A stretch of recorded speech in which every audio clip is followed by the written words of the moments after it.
Yep. There we go. Okay. All right, let's Mike, how you doing, sir? I'm doing all right. How about you guys? Well, we've been better.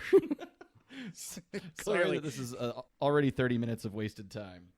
Megatron must be stopped, no matter the cost.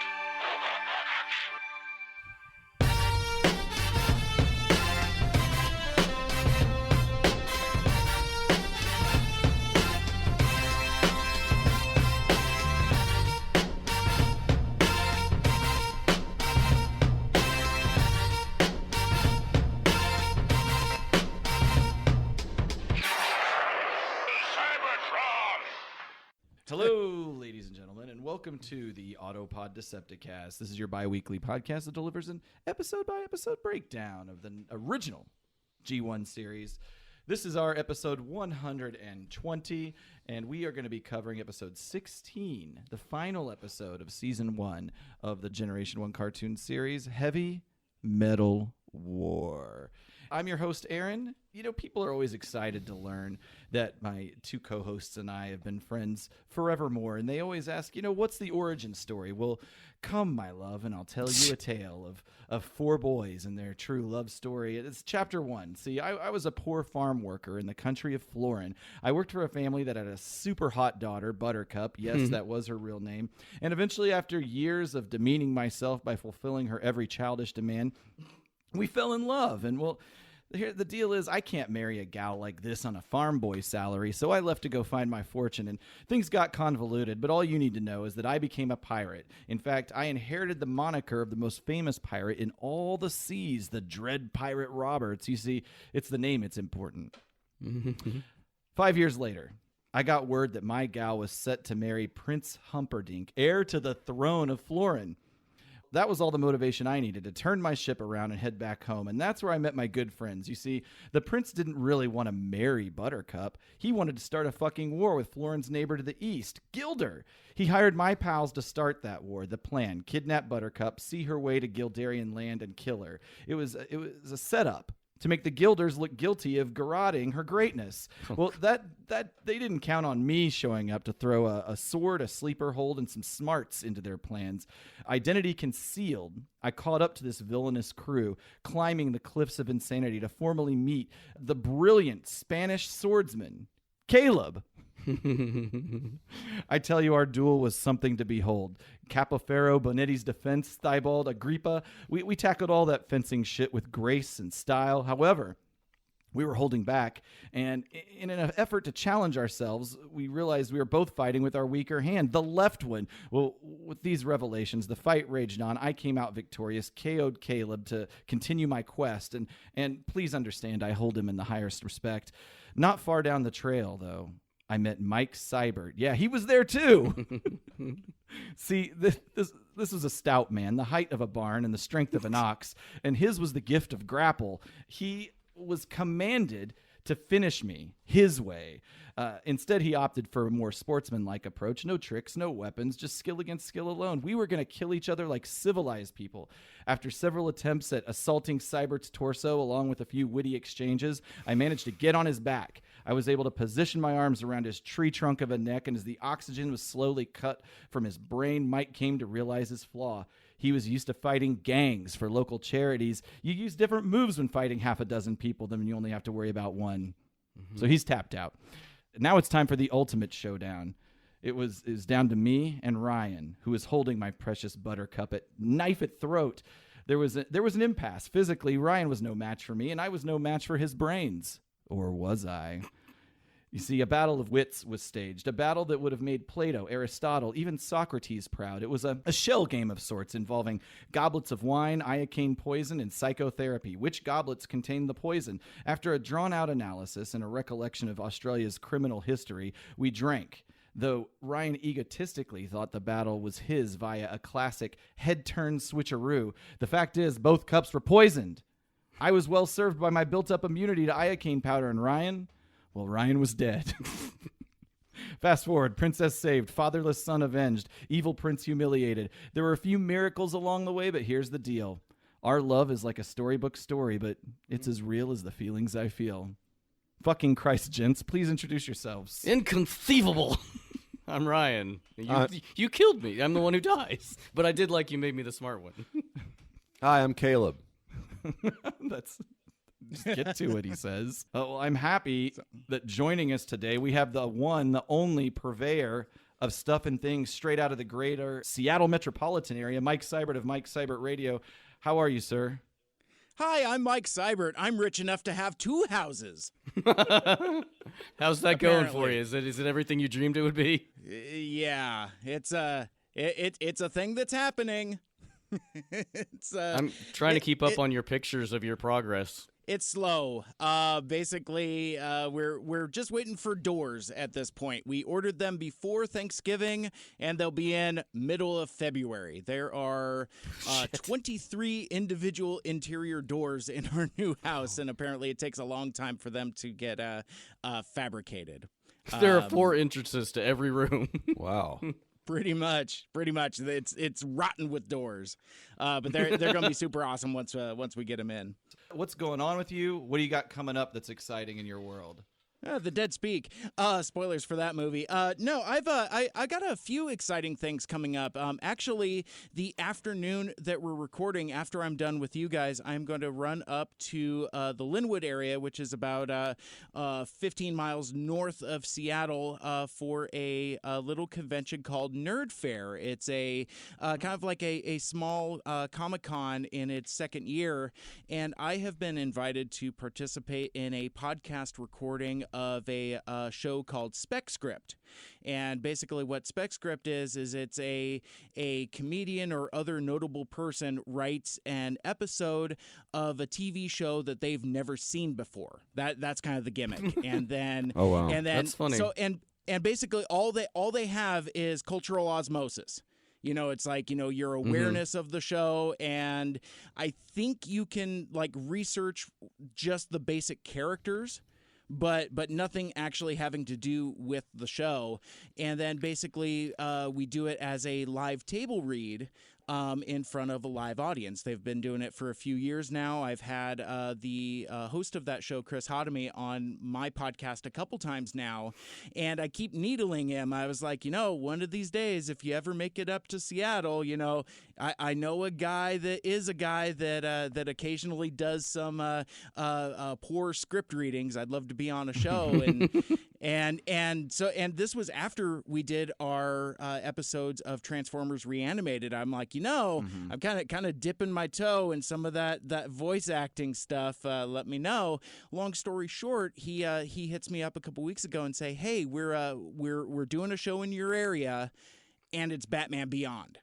And I'm like, Oh. Oh, so yeah, color me intrigued. So basically, after I get done recording with you guys, I'm going to run up there, record with them. That podcast will be available probably not for a couple weeks, because they have a pretty slow turnaround time with that being a live show. But that's going to be a ton of fun. I am really looking forward to that. So anybody that's been following me on the social medias are probably tired of me spamming about it, but it's going to be great. Was the script written as a group, or did one person do it? One person wrote it. Dan Heiss. Somebody named Dan Heiss. I don't know anything about them other than they wrote a script for Batman Beyond, and he's never seen the show before. But to continue with plugs though, because I actually have my Yeah, we're doing plugs first, I guess. Yeah, let's do it. I want to catch up. Okay. Yeah, totally. Yeah, I was gonna say, it's like, well, we're doing plugs now. That's fine. But no, I'm gonna take my recording equipment with me, and I'm probably gonna chat with some of these folks, because I've outside of the host Chris, who actually I've never met IRL. I've just had him on the show.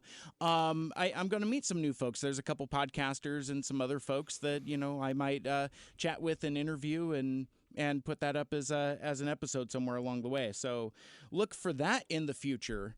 That's going to be a lot of fun. But the main thing, since we're in Plug Town, and I don't want to lose it so we don't come back to it, big thing I've got coming up in March during Emerald City Comic-Con weekend here in the Seattle area.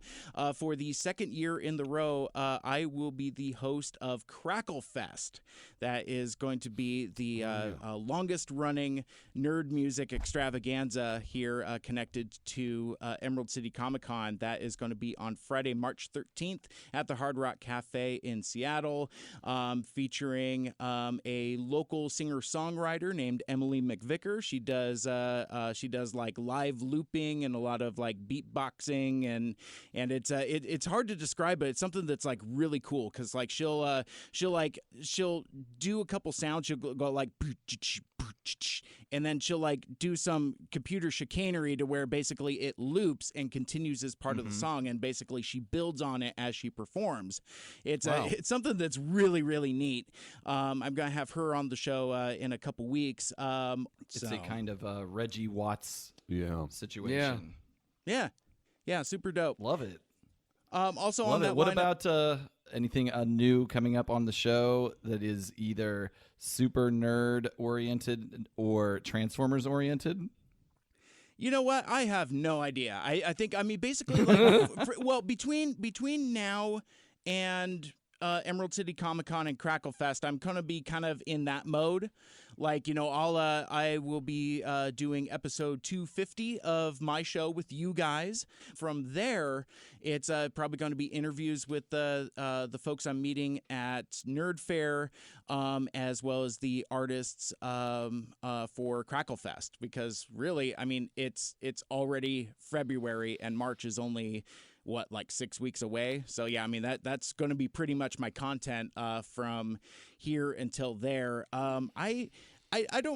So basically my conversation with you guys is going to be my Transformers adjacent episode between now and Crackle Fest. Sweet. High five. We're high fiving. High five. We'll high five Caleb, even though he probably is not going to be on that episode. Well, I love your man on the street interviews at cons, particularly the TF Con is enjoyable. So I'll definitely look forward to that. I love hearing from all the artists and just people that are doing their thing at cons. Really fun, all the cultures and subcultures that exist, creating their own little microverse there. Absolutely. I mean, I had a fantastic experience at TFCon Toronto, where basically the artist alley was kind of separated from the main dealer room. I mean, because at this point, you guys have been to a couple TFCons, so you kind of know what the deal is. This was basically kind of like a hallway foyer type of thing, where both sides of the room were basically just kind of like lined up with artist tables, so I could just run down the line chatting with folks that, quite honestly, I would have just walked past at any other given con. But because of the way that setup was, I was like, hey man, and you know, they see I've got my microphones and all that. I'm like, hey man, do you want to talk about your art for a few? And yeah, learned all kinds of things about fan art and zines and shipping and all of that cool stuff that's still relatively new for a crusty old G1er like myself. I don't know if TFCon is going to continue this trend, but it would have been even easier for you at TFCon DC. Because they basically took all the independent artists and put them in a totally separate room. Yeah. So you had 3 rooms: the indie artists, the merchandisers, and then the panel room. And so you could just go in there and just go around the room and talk, which is basically what we did. Well, yeah, we got drinks, and just without recording it, we just went around and bullshit with every single artist in that room. And we wondered if having them in a separate area would have been detrimental to their like traffic, but no, they were like, no, so. it was constant. Yeah, constantly people circulating through. Yeah. Awesome. Very cool. Are any chance before we get into it, that you might be able to be convinced to go to Orlando for TFCon? Not a chance in hell. March? Sorry. March. Yeah, because that's like, you know, I'll be fortunate to have been moved into my house by then. And yeah, no, that is unfortunately not in the cards. And I'm super bummed because like that is a stacked lineup of folks. Like you got Victor Caroli making his very first convention appearance. You've got a couple other G1 voice actors. You got like Greg Berger, Hal Rail, and a couple other folks, Tyler Blazinski, who wrote the IDW Constructicons Rising book that I'm sure we'll refer to a time or two during this episode. Anyway, like a bunch of folks that I would be super stoked to meet. Plus, friend of the show, Anthony Brucali, host of Transformers University, he just recently moved to the Orlando area, and he will be definitely going as well. So I am super bummed that I'm not going to be able to go, but yeah, it I just can't swing it this time of year. If TFCon returns to the kind of central area, maybe like mildly East Coast, like we were talking about, possibly Chicago. If that happens, that's maybe something I can do in the fall. But Aaron, I hear a rumor that you might be going to that deal, right? We're about 90%. Melody and I are going to work that out this weekend. I think we might just take a whole week and do a spring break there with the girls. Woo, spring break. And stay. It's not going to be that kind of spring break. and then, just stay at the hotel there. But we need to figure that out. It's not 100% set in stone, but I'm feeling around 80%. So if I do go, Mike, you got to send me your TFCon or your poster that you've got all the Transformers the movie people that I don't know who all of you got. You've got the Transformers the movie poster, which is that limited edition poster that came out. It was the poster that they handed out as a souvenir to folks that attended the Fathom Events screening in September of 2018, and it's just basically Livio Ramadelli's illustration of the Blu-ray cover for the 30th anniversary from Shout Factory, but. I took it to TFCon LA and I got, I don't know if I'll know everybody off the top of my head, but I got Flint Dille, Vince DiCola, Michael Bell, Arthur Burghardt, who, I told a really cool story that I'm not going to get into now, but basically he has a majestic signature that takes up at least a third of the space on the poster, and he has one line in the movie, and I'm kind of here for it. But who else did I meet? Dan Gilvezan, Paul Eiding. And a handful of other folks as well. It's actually getting a little crowded, but yeah, Aaron, I might take you up on that generous offer of shipping that we'll down. Get Victor Caroli on there. I don't know who else might be there yet that's relevant to that poster, but certainly Victor Caroli would be a good get. Yeah. Well, definitely Greg Berger and Hal Rail. Those two for sure. Yeah. I don't know about anybody else. I haven't really seen. I think there's some Beast Wars folks that are going to be there as well. So cool for those folks. I would love to get Victor Caroli to say next time on the Autopod Decepticast or something that we can use every episode like that. Taking my job.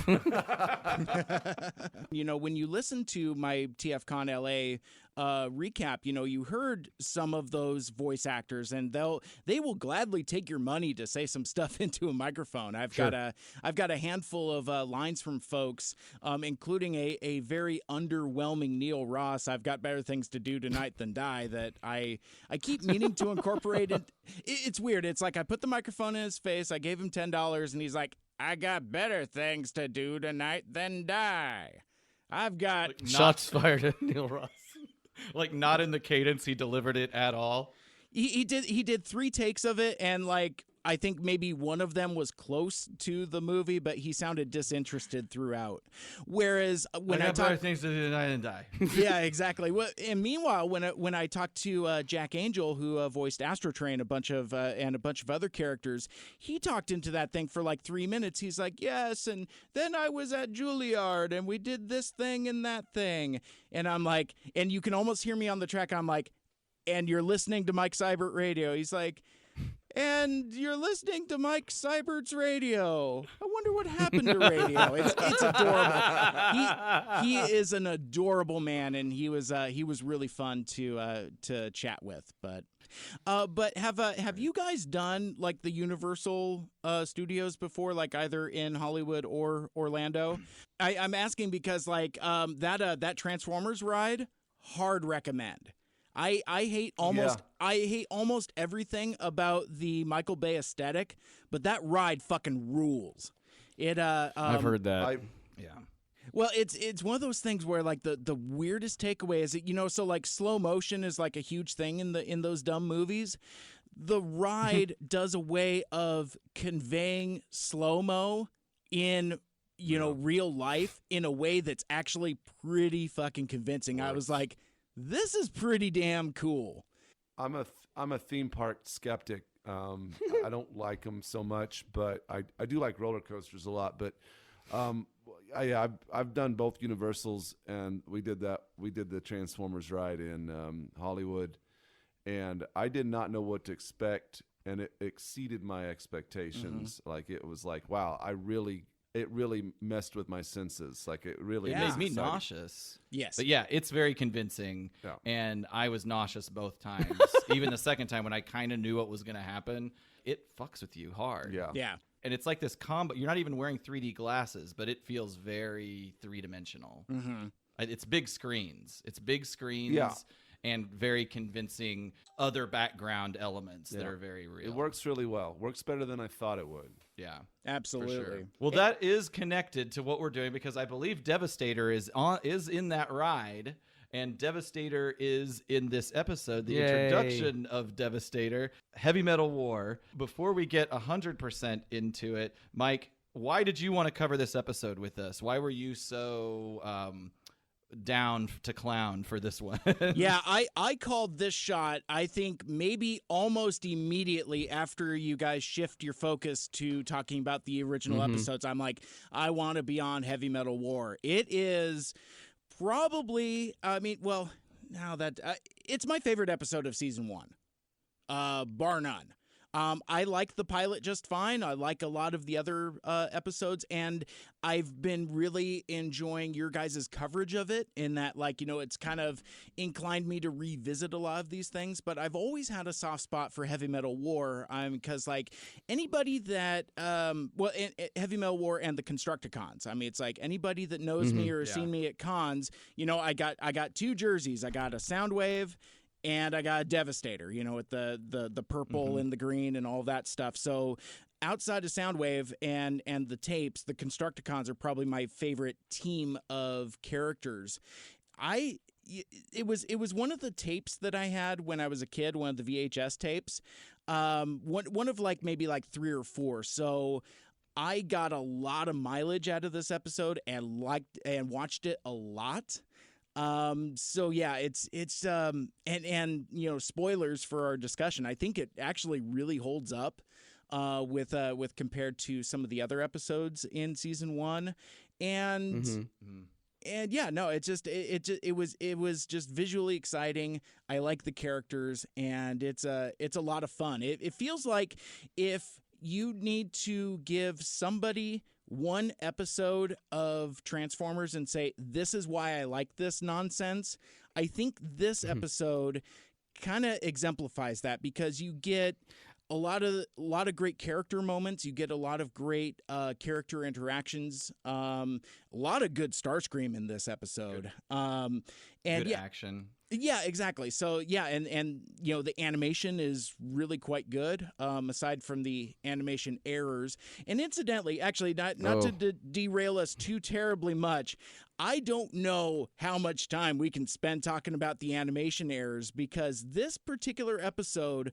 more than any other, has per capita the largest amount of animation errors. And then also, this one suffers the worst in that original Kid Rhino transfer. I watched some comparison videos, and it is egregious. It somehow through that restoration process makes the episode that much worse. It's almost incomprehensible at times in the Rhino version. Yeah, oh yeah, I read that on the TF Wiki, and I'll just say go to the TF Wiki and check it out. They're far too numerous to list, especially with the Rhino DVD version. But the portion about that in particular is over 1,000 words. Yeah, it's and there's it's interesting. Like, Ryan, you've covered a lot of script deviations, and some episodes have more than others. This episode in particular has, I don't know if they were going to make it a 2 or 3 part, because it feels like there's an entire other episode worth of deleted material. Scenes that I got some stuff. Scenes that were storyboarded but never animated, stuff that was voiced but never animated. It was it is just a jam-packed episode. So I figured that makes sense, because there is a lot of weird just things that kind of come out of nowhere, and you're like, why is this happening? There's a lot of that. Well, before we get into the episode, we have to do this thing that we do now, which is fill our Energon mugs with an old-timey cocktail that is shaken with outdated notions of gender roles and poured over ice-cold cubes of cultural insensitivity. It's Ryan's Cocktail of the Week. Well, shout out to our patrons. We love you, and thank you to those who've been contributing since the beginning. Those at the $5 level up are going to soon be receiving the APDC booty box. Woo! It's Booty. It's in process, which will include such things as perhaps some tiny art prints, perhaps some pins, perhaps stickers at the $10 level, a more limited edition item of higher quality and value. And if you're at this level, please hit us up with your t-shirt size. No spoilers on what that could potentially be in there. Finally, for those special people at the $25 and up dollar level, you know who you are. You get all that plus your black and white commission from Mr. Ryan Jett on premium Bristol board. It's not going to be on some typing paper. No. Like just regular laser printer paper. No. People are like, what the fuck is typing paper? What an outdated reference that is. Yeah. But that is what we used to draw on back in the day. Yep. Be thinking of what you want for your commission if you're entitled to such a thing. And then, of course, we also have the OG $2 tier, earn you a little bit of artwork in the form of our amazing thank you card that we're also in the process of making. Yeah. Thank you to all patrons. We loves ya. For those interested, patreon.com/APODDcast. Ryan is back in the room with the cocktail, and the way he's dressed and the way he's presenting the cocktail, he's got a clipboard that he has it on. He literally looks like a waiter delivering a drink. Ryan, can you please put those drinks back up so I can get a picture of you? Oh, that's beautiful. Oh, look at me again. Okay, thank you. This is amazing. Mike, I'm going to go ahead and text this to you so that you can just see this immediately. I realized that these are a really unfortunate color, and I did nothing to dress them up. They do look sickly. It is it's a purplish brown, but with sort of a marbling of whiteness. It looks like raw meat liquefied. Ew. Oh, yeah. It looks like if you took a ham and you didn't cure it or smoke it or cook it, and you just put it in a very I'm drinking fine blender. I'm drinking slurry. I'm drinking slurry. All right, I'll tell you what this is. Sorry that you can't have it, Mike. I know we're building it up to look and sound delicious. Yep. This is the heavy metal pick-me-up. This is 3 jiggers of cognac, 2 jiggers of Dubonnet, which I'll explain in a moment, 2 dashes of Angostura bitters, 1 egg white, and then you shake well with cracked ice and serve in a tall glass with a stem, which I went a different way with the glass. But from the book, it says, as it has already been pointed out, this Barranquilla, which is where it's from, is the residential center of near-coast Colombia for many of those Americans who do things in oil and emeralds. And here, we found, a man can need a picker-upper just as well as anywhere else. So they basically said nothing. Kind of like what's happening here. This is a drink that you could have in any situation. Yeah, and I will say Dubonnet is a sweet French aperitif made from fortified wine, herbs, and spices, including quinine, which is the interesting part because quinine fights malaria. And the reason that Dubonnet and the reason that tonic water exists is in 1846 it was made as a more palatable way to consume quinine, which to fight malaria because the British were going all over the world and colonizing everything. Yep. So this the first flavor I picked up was very port-like. Let me try it. Cheers, gentlemen. Oh, cheers. Yep. So yeah, I jumped the gun. Hey, and while we savor this, Mike, I do have a question for you. You're a Yes. wine guy, right? Yes. You in your new house, are you putting in like do you have like a wine like a wine cooler or wine fridge or anything like that? Nah, but I got enough wine racks to fill half a wall. Oh, do you? Yeah. Nice. Yeah, no, I just, know. I Just just, keep that room at 65 sure. or whatever the Yeah, proper it- temperature is. I'm you waiting would- for Caleb You to would correct want me. to keep it at 55 degrees with 70% relative humidity. He's not wrong, but yeah, I'm not so much a wine collector as I am a wine drinker. Fair enough. Mm-hmm. I agree, and I don't keep my wine in pristine environments. It's in my cabinet in the kitchen. Exactly. I keep to mine drink. next to the radiator. Perfect. I boil mine before I drink it. Yeah. Well, this has a strong port, sort of. It is sort of which is- chocolatey. which is what that. I'm assuming you said that French drink was an infused wine, right? It is. It's an aperitif made with fortified wine and then some herbs and spices. It's almost got a chocolatey taste Yeah, to it. it's a little. It is chocolatey. It's got a thickness. It's not as overwhelming as the last egg cocktail that you made. I loved that drink. That though. was so It rich. that so pink rich, though. one? Yeah, that was good. Oh no! Well, the hot one. The Oh, wassail or the wassail. Yeah. Mm-hmm. Okay. So all right. Thanks, Delicious, Ryan. It's down with the thickness. Ooh, Yeah. Yep. Precisely. That was worth stopping the show the for. 90s. So I got the picture that Caleb sent me of Ryan looking especially dapper in his waiter outfit there.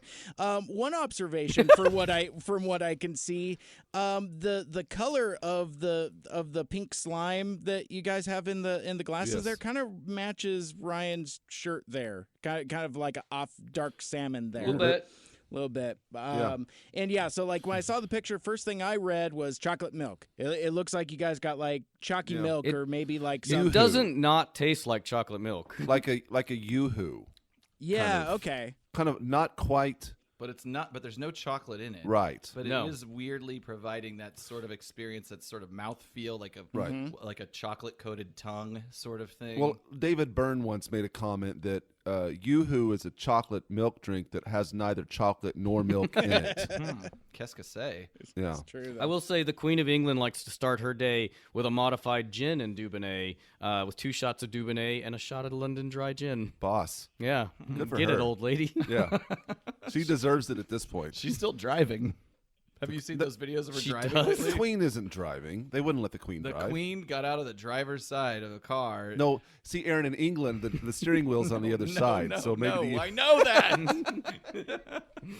Okay, go ahead. Let's get into the last episode recap. Okay. A bunch of bot bugs were brought into the bad guy band. When the blasted battle busted, these beetles brazenly embezzled Energon boxes, then busted butt absconding abroad. And that brings us to episode 120, Heavy Metal War, airing originally December 15th, 1984. I think it was the first. You mean 85? God, I No, don't- it's 84. This Is is the it? last episode of season Oh, 1. that's right. Sorry, guys. Well, but it was aired out of I'm all order. discombobulated. Like you guys mentioned in the last episode, Heavy Metal War actually aired before A Plague of Insecticons. I will say that just some quick housekeeping to your point of last episode, Aaron, talking about the Energon cubes. Do they fill up with energy if you just pour energy into them? According to a Flint Dilly note that we'll talk about in the next episode, Energon cubes are all you need to do is insert a kind of energy from gasoline to raw electricity, and presto, it becomes a teeming mass of energy. I called you out on that, not on the last episode, so you were right. That's do you how they feel? work. I feel small. And another just quick side, about this time last year, we were starting our Jove review. Oh, wow. The much ballyhooed Jove review. Come a long way. it was good stuff. I enjoyed it. Yeah. And I know Mike enjoyed it. I was there. I liked it quite a bit. I especially enjoyed where Aaron couldn't get any characters' names right ever. It's like, do you even know who these people are, bud? It was Nope. It was delightfully frustrating. Let's Yeah. go back to the part of the conversation where Ryan was wrong and I was right. Okay. Fair enough. And speaking of which, according to TF Wiki, Heavy Metal War, it says air date December 15th, Oh, 1984. I guess I wrote down wrong. Sorry. Yeah, you So sure the did. second time I've ever been wrong. You've always had problems with fives. What? Yeah, it's a doozy. This is a great episode. Thank you for having me. This is a great time. This is a great time. We open up mighty, mysterious music plays over, guess what? Victor Caroli. No, a power facility. That's a big power facility. It looks like a whole city. Yes. Now, I think that is a city. And let me go ahead and mute Oh, I this. see now. Yeah, it pans over to the power facility. Yeah. That's correct. It's quite vast. This facility uses... And, Yes. and incidentally, This facility uses a... So there's going to be a lot of me just like interrupting. Aaron's trying to go with the flow. We'll figure it out. We'll But- get a rhythm going. Well, you guys don't talk about the music enough. This music rules.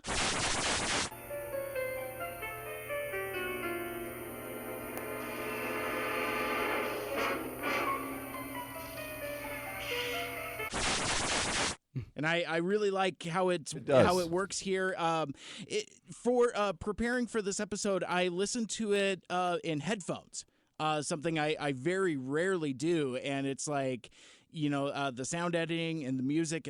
It's all really good in this particular episode, but it does kind of hit those nostalgia feels when it's like boop boop boop boop boop boop boop boop. Just kind of like that mood Yeah. setting music. It's really cool. Yeah. We don't talk about the individual tracks enough, and I regret that because the whole soundtrack to the G1, like particularly seasons 1 and 2, is it's like basically flawless. Like it is completely listenable outside the context of the show. Oh, yeah. And I do it because there are YouTube channels dedicated to the soundtrack. And we all have it on vinyl. We have the vinyl. Yep. I've never listened to it on that vinyl, but I would if I had a record player. It's good stuff. I should dedicate some time to like say, okay, here's that song, that track, and etc. But then that would take like some effort. No, And Caleb, you've so- signed True. up. No, you're signed up. No, This is your I job will. going forward. Okay, that's fine. Fine. Everything's fine. Well, you know what? You need to become so ingrained with the tracks that you can always just know, oh, that track is called Steel Beam Hits Face. Or Well, I mean, that should not be hard to do. Go ahead, Mike. Well, I was gonna say, since we're in the still kind of like under the umbrella of low key shade, hey Caleb, on behalf of every listener of Autopod Decepticast ever, do me a favor, get the fuck up on that microphone. Yeah, I am now. I'm right up in the mic. Our last episode Yeah. was particularly Right. egregious. Yeah, so yep, I'm taking care of that. I was gonna say, he's you know, actually- before we do additional research, let's go back to fundamentals. We'll put the fun back Well, into it fundamentals. was funny. I mean, at this point, when people are listening, it was a few weeks ago. But as we're recording, a few days ago, our good friend and listener Michael Andrews was like, "Hey, I'm just not catching up." And Caleb, yeah, I can hear you better now. And I said, "Well, I don't know. Stay tuned. There might be some issues." And then, sure enough, the next morning, unrelated, Robin just goes, "For the love of for the love of God, please get up in the microphone." And so it was a roller coaster of feedback. And yeah, I'm here. I'm up in the mic. Behind the scenes, I mean, Caleb does have problems with that, but there was the additional issue of we broke the clamp. I broke that was broke some housing the equipment. arm of the microphone, and Caleb has since replaced it with a new, better clamp. But we had to put the microphone, instead of being on an arm, be on a stand Yeah. that was on the desk, which amplified Caleb's already the issue of him to try and back off of the mic. Yeah. But now the mic is not even close to his mouth at all, and so not totally his fault in that situation where it got bad, but Yeah. still. It Anyway. was funny that everybody commented on All right, so I'm making an effort today. We'll see how long it lasts. it. You've been great. Slowly backing away. There you go. I know. So yeah, I do like the music too, and we've heard it so many times, like in our childhood. When you hear it again, it's instantly nostalgic and recognizable. And so yeah, it's a good point, Mike. We should address it more, and we will work to do that. Or you It's just have high quality. You just High- have me on the show more often, and I'll always call it out because I'm not living with this material in the same way that you guys are. So like when I hear it with relatively fresh ears. I hadn't watched this episode in years. I can't remember the last time I had actually watched it. And yeah, just sitting down, like I said, with my headphones on and just re-experiencing it, I got like all of those nostalgia tingles. Well, when we do some research on the music, I need to research where this stuff was actually recorded, and I could be completely wrong on this, but if I remember reading the vinyl, I think some of this stuff was recorded in like Eastern Europe or something random like that, like Yugoslavia. Anyway, before I say a lot of stuff, I think that's we'd made some incorrect. assumptions that this was stock music that was recorded. Because I know, I'm trying to remember the name of the guy that's responsible for gets the composer credit for all this. Yeah. There's one guy, but there's a couple rando tracks that he wasn't responsible for, like that random jazzy rock Sure, track and that where we did that always come refer from? to, and Yeah. we have no clue where the hell. that came from. I'll try to. We'll try to do some. I will try to do some research to try to figure out like how does this work? How's the selection process work for picking out this kind of music? Where does this music come from? Who knows if those composers that made this music were composing thinking I'm making something for an animated show about robots. It might not have. It might just been like a cornucopia of here, pick this. Here's some choices. Yeah, we like this. We'll use that for this, and then they use it over and over again, and they have the licenses for it. I feel like the names of the tracks presuming they weren't named after the production of the track, the names of the track lead you to believe that there was like they knew what they were like. It was for a thing. Part of me thinks that they were named after the fact, but I don't know. It'd be good to find that out. All right, more to come. Caleb's all over it. All right. Yep. To get back into the episode, we're at a power facility. Big surprise.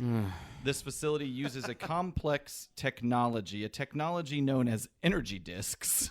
Okay. Which tap power from the Earth's magnetic field to deliver limitless energy. Ryan, I feel like you want to talk right now. I'm sorry. I'm just saying I'm sorry not to be Johnny Science Downer, but the Earth, this makes no sense. The guy in the sleepiest voice possible says, "We'll have all the heat and electricity we'll ever need." So far, we're right on schedule. Pretty soon these energy disks will start tapping power from the Earth's magnetic field, and we'll have all the heat and electricity we need. And the Earth's magnetic field is a super, super weak power source. Like, we'd be better off with Dr. Arkerville's brain. Can't even The fit one magnetosphere cube. is generated by the rotation of the outer core of the Earth, which is why compasses work. But fridge magnets are 200 times stronger than the entire Earth's magnetic field. And neodymium magnets, the most powerful naturally occurring magnets, are 6,000 times stronger than the Earth's magnetic field. Like, it's the fact that cars can roll means the Earth's magnetic field is almost incomprehensibly weak. Yeah. Fuck you, Earth's magnetic field. Guess so. So that just was like, maybe mad. See, and I Anyway. was just going to be salty because none of these components are actually discs. It's true. Yeah. There's no disc involved in any of this. No, I mean, there's like a vague point, radar Mike. dish thing on like one of the components, but that's about it. The components are all purple, which is a Decepticon color. Yeah. Yeah, They are the housing. there's a lot of Decepticon architecture going on here. I mean, like jumping ahead a little bit to when like the Constructicons actually show up, they're driving past this column that looks a lot like the telescope that Yes. comes out of the ship Yep. of the ocean. Mhm. Yep, exactly. Yeah, it's like it's tower-esque, Decepticon tower-esque. I love the crew. I love it when they try to like there's Oh my God. like mustache here is like hanging out. We're paused at 108. Yeah, I love it when they have the individual hard Yeah. hats. You know, like. And who are these guys? And what's their backstory? Well, they're definitely in a different union dudes. than Spike and Sparkplug because they've got like the brown shirts, and they got these Yes. circular logos on the front of their helmets. So, yeah, I mean they got to be differently, but We're in the Gray Circle Union. Yeah, These are the guys in control of limitless energy production. yeah. Look what they've built. It is true. They are working with heavy, dangerous equipment, and there's no way, from a worker safety standpoint, just having your shirt open and untucked is proper. I like the protocol. foreman is looking at the plans and he's sitting like in a lawn chair. Yes, that's the sleepy voice dude, and who I think he's the one who screams in just a second. Oh, well, we'll get to introduce the Constructicons. It's as if television writers don't know how work gets done. true. Zing. Okay, let's introduce the Constructicons. Bursting onto the scene, this driverless club of construction-based comrades, finally new Decepticons, guys. Yeah. Yep. And let Long me tell you, overdue. they needed them. They've needed them for a while. The Constructicons are here to steal the energy disk, which, as we've spoken, looks nothing like a disc. And despite the humans' best efforts, the Decepticons also steal the power converter, which that's a new element to this. that the Union dude screams, "They've got the power converter too! Help! Police!" And this is the first instance where we don't have somebody calling Teletran 1. Well- or, guess who? The police. well, plus he's got like reverse puberty going on because like he turns into Spike for a sec. He's like, "Help! Police!" They've got the power converter too! Help! Police! It's the same inflection. It's so weird. But I Yeah, it's like pretty though strange. also like as the Constructicons approach that the dude is just screaming at these vehicles and Scrapper is just not having it. He's like, "We drive ourselves, motherfuck." That's right.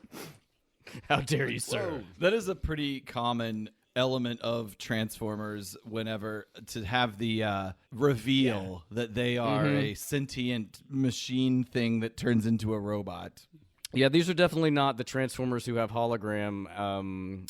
What's the term? Avatars? Holographic drivers. Yeah. Avatars. They don't care anymore about No, that. not They're at not all. trying to hide anything. Right. Avatar is the word I was looking for. I said it 3 times. Yes. Oh, I'm sorry. I was talking over you. Yes. So anyway, so the Constructicons are so awesome that they don't feel the need to even pretend to be in disguise because I mean, first of all, they're lime green. They don't have holographic drivers. they're just here to take shit, and they're just not having it from Schlub City over there.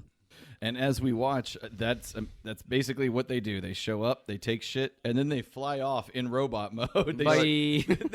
There was actually no point to them being in construction vehicles. They showed up in construction vehicle mode. It's just Decepticons being extra. Took the shit, went into robot. They could have flown in robot mode, took the shit, and flown out. in Also, robot mode. it seems like it would have been easier to steal the shit in robot mode. Right. True. But I want to know what they look like in their modes. Yeah, it makes sense Dudes. from a storytelling Dudes. You have to introduce Come the on. characters. I think so because you have to right. see them in both modes, and you see that they change into robots. Last thing I wanted to mention on that before we move on, do you see the dude that does like the kamikaze bulldozer ride there? Yeah. That was Yeah. pretty awesome. I do like how the humans put up a fight. Yeah. Yeah. It wasn't a very No. good fight, but they did it. If it was a normal union guy, he'd be like, "Hey, I'm not getting paid for Yeah, this." exactly. He'd be like, "No, for real." I'm on break. They would immediately just like, "Yeah, I got one." Yeah, Let management deal with yeah, this yeah. That's one. right. It's the foreman's job. Okay, so we are going to transition to the Decepticon. It's a temporary cavern base. Yep. that they make clear. I don't know why they have a temporary base. They've already repaired their base from the damage of the whole Dr. Arkeville bringing Cybertron in. I don't know why they need a temporary I base. guess just for simplicity's But I don't- sake of not having to go down in the water. I don't know. But at the same time, they built another base. The Autobots cannot figure out how to build another fucking base. The Decepticons know where it is all the time. I don't think the Autobots know where any of the Decepticon bases are, and the Decepticons well, definitely they found, know where they they are. had they infiltrated that Oh, one they did. time. You're right. You're right. But I don't you're think right. the Autobots know how to build another base. They don't have Constructicons. All they got is Wheeljack. And dinosaurs. Well, the show, I think, leads us to believe that perhaps the Constructicons are responsible for building this base. Megatron's very pleased at their return, and at this point, they all sound off. So I'll go ahead and say all their names: Scrapper, Scavenger, Mixmaster, Longhaul, Bone Crusher, and Hook. Yes. Mike, did you have any thoughts on the origin story of the Constructicons? Well, this is.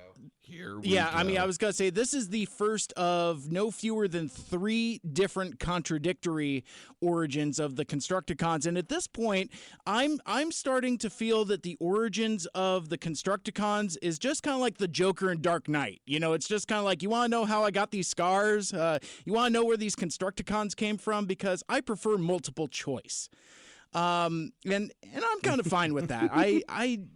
They get yeah, it. I mean, you got to introduce new characters, and this, unlike say in like season 2, this at least tries to explain their introduction in some way, and some way that kind of propels the plot, because like you guys were saying, the Decepticons build these new Constructicons. My takeaway also was that they built this new base. And built this entire facility and the whole power chip rectifier machine and all that. That is all the Constructicons.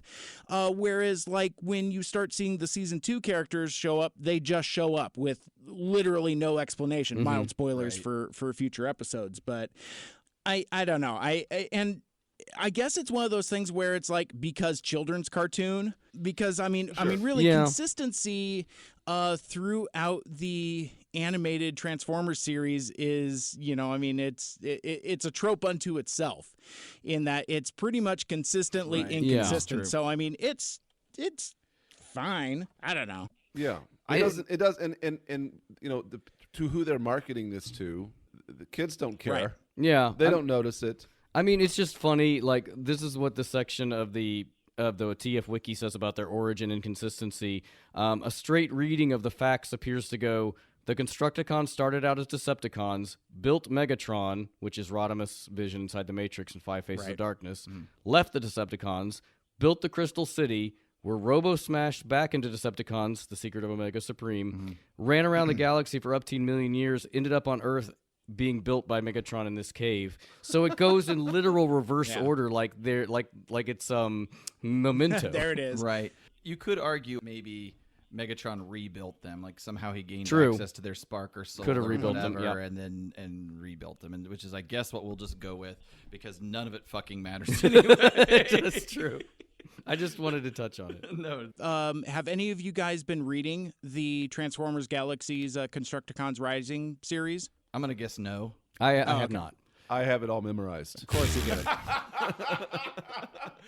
The only reason I will, Mike, I am still in the throes of finishing the original IDW run, and so I can't pick that up until I finish. I'm in the very late stages. I'm on the home stretch. I can see the finish line. I haven't got to Unicron yet, but I'm in some of the later Optimus Prime books and the last of the Lost Light books. So it's there. It's happening. Talk about Constructicons in the context of modern IDW universe. Well, it's yet another origin story where basically Constructicons are kind of blue collar worker folks, not unlike these Union Folios that we see earlier, and it's it's a surprisingly complex story about kind of like classism and kind of like the arrogance of the Autobots and basically how the Constructicons are kind of driven from benevolence towards the thrall of evil. It's one of those things where it's like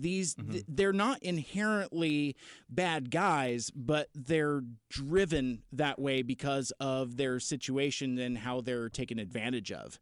It's really very compelling, and it's got stunning artwork from Livio Ramadelli. Kind of like you've seen his stuff, like kind of like in the Dead Universe sequences and things like that. So it's got that vibe. Yes. I did an interview with him a few weeks ago, and he's super proud of it. And the writer Tyler Bleszinski, he's as much into Transformers the movie, probably almost as much as I am, because like our friends at Transmissions did an interview with him, and they kind of like spent a third of it just geeking out about the movie, and I'm like, so I'm gonna wait until like the series is collected. It's finished now. The 4th issue is on the stands, but after it gets collected in a trade, I think I'm gonna reach out to Tyler and have him on my show and kind of we might talk about Constructicons, but we'll probably also talk about Transformers the movie a lot. But yeah, it's if you like Constructicons and Heavy Metal War,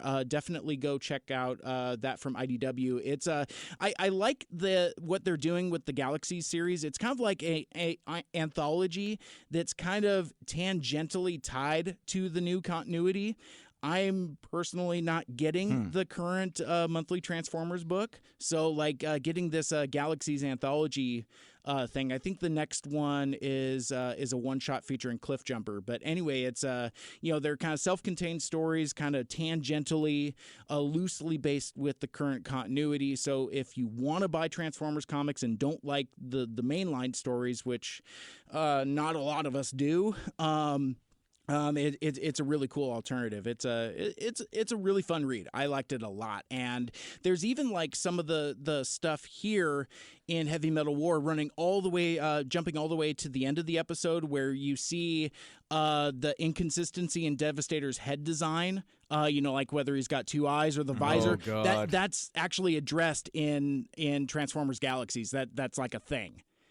And it's pretty cool how they do it. Well, it's actually addressed in the Titans Return toy that I have, and actually mine's not the. I'm sorry, Titans Return. Combiner Wars. Combiner Wars.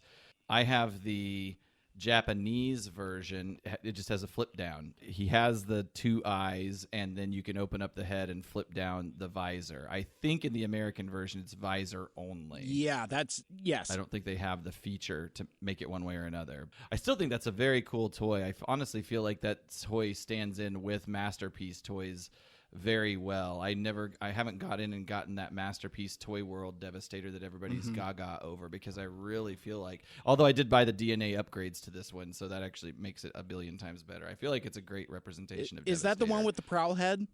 That upgrade kit? I do have that prowl head adapter, but I've never okay. used it. I'm not a huge Prowlistator fan. That's fine. But yeah, I like the complexity it adds to the story, but I don't need him on the fair shelf. enough. That is a fun toy. A buddy of mine, Nick, lent it to me once for a radio appearance that I was doing. I went up and talked to a local Seattle radio personality named Gregor, and he had me on his podcast to talk about Cybfest and Transformers, and kind of the culmination of our interview. He interviewed me. I was a guest on his show, and so the culmination of that was we had the Combiner Wars box set, and basically between the two of us, two grown-ass men over the age of 40 trying to put together a Transformer. That was that was fun times, but that was that was a hell of a blast, and yeah, a whole lot of fun. Ryan and I shared a moment like that not that long ago, because I was forcing you to help me transform the aerial bots. Zeta Toys aerial bots, because I was doing some photography with them that I've still never published. I'm the king of doing photography and never publishing it. Mike's always like, put it out there. Yeah, I'm Keep like it to trying to yourself. shadow produce. I was like, post that stuff, because you post all kinds of shit, Aaron, to the group text, but none of that stuff ends up on the APDC socials, and it's like never makes Because it. before I put it to the mass population, I want it to be perfect, but I do so many things, I never take the time to actually make it perfect. You worry about you worry about perfecting it to the point where just put it out there. No one cares about your I care, Caleb. Okay. All right. The Constructicons. They install the energy disc accessories into a larger piece of equipment that will ultimately enable Megatron to strike at Optimus Prime through his only weakness, his sense of honor. And we have Starscream back from presumably being tortured. He was in jail of some sort. I don't know. Well, the last episode is any indication, the Autobots were very giddy about the fact Starscream was going to be tortured by Megatron. Do you remember that? Oh, yeah. No, I remember we made up all kinds of scenarios for what might be happening to Starscream. It felt rapey. It was terrible. Like, it was really unsettling for the Autobots to be so jovial about it. Like, nothing gentle. yeah, it's a real Oz situation there. Yes. We flip really quickly back to Auto Booty headquarters, and an unwanted guest has arrived at their doorstep. That guest is Megatron. Well, Cliff Jumper, in my version on Tubi TV, miscolored as Bumblebee. Really? Yeah, I think that the version on Tubi TV might be the Rhino It totally DVD is, version, because it's in the pretty fucked sequence up. before that, Starscream is totally colored as Skywarp. So I'm Yep. following along Yep. also. I've got the Tubi TV version, and it's got to be the Rhino one, because, I think the Shout Factory DVD, Starscream is colored correctly, and Cliff Jumper is colored correctly. Like I was saying like an hour ago up front, it's like, if we get bogged down with color changes and things like that, we're gonna be here even longer. We'll never. Sorry, Caleb. We'll be talking until next Yes. Wednesday. I have the superior version, I guess, because this is clearly a red Cliff Jumper. I think he's supposed to be shooting his glass gas. Yes, he encases Megatron in what I guess is a sphere of glass. It looks more like ice to me. He breaks through it, smashes through it, and continues on his This journey. is where we This get is wheelchair. fucking awesome. We need to gif-icize this. We got beat to the punch recently on a GIF idea that we had. We really enjoyed the moment a couple episodes ago where Optimus Prime uppercutted Megatron out of nowhere, and my intent was to make a GIF and put it out there. But who beat us to it? I can't even. remember. I think TF Wiki did. Was Okay. it TF Wiki? I think it was out of context. Out of context Yeah. Transformers. Yes, Which that's what makes it me was. wonder, did they listen? They ripped us They off. ripped us off? We're watching you out of context Transformers with your tens of thousands of Twitter followers. Yeah, Aaron, I texted, was like, "Oh, that could all those likes and retweets could have been ours," and I'm like, "They have magnitudes more followers than we do." Well, But also anyway, to yes, the original Wheeljack. point, if you wait to perfect something, somebody else will do it for you faster and better. Sometimes it's just better to get it out there. Well, and that's the thing is that's not even a thing to perfect. That's a thing to just capture and make. There's no perfecting. I just had to find like it would take me to make that GIF. It would probably take an hour of time, and I'm like, I'll get to it. Nobody will tackle this before me. You say Anyway, that. You say Wheeljack. that. But how long did it take you to make that Epstein meme? You spent like a half a day on it. A long time. That fucking thing was a month in the making. Yeah. But I knew nobody was going to grab onto a Jeffrey Epstein Transformers connection. So You are you sure you didn't? I think you were hoping that it would go viral. a Jeffrey Epstein Transformers connection? We always of hope course. we hope everything of course. goes viral. But the effort, But here's what goes viral: Caleb throwing a frisbee at his kid's head. effort does not equal. Yes, thank you. Does not equal the exposure. My problem is, like, I felt like the Jeffrey, and it didn't go that viral.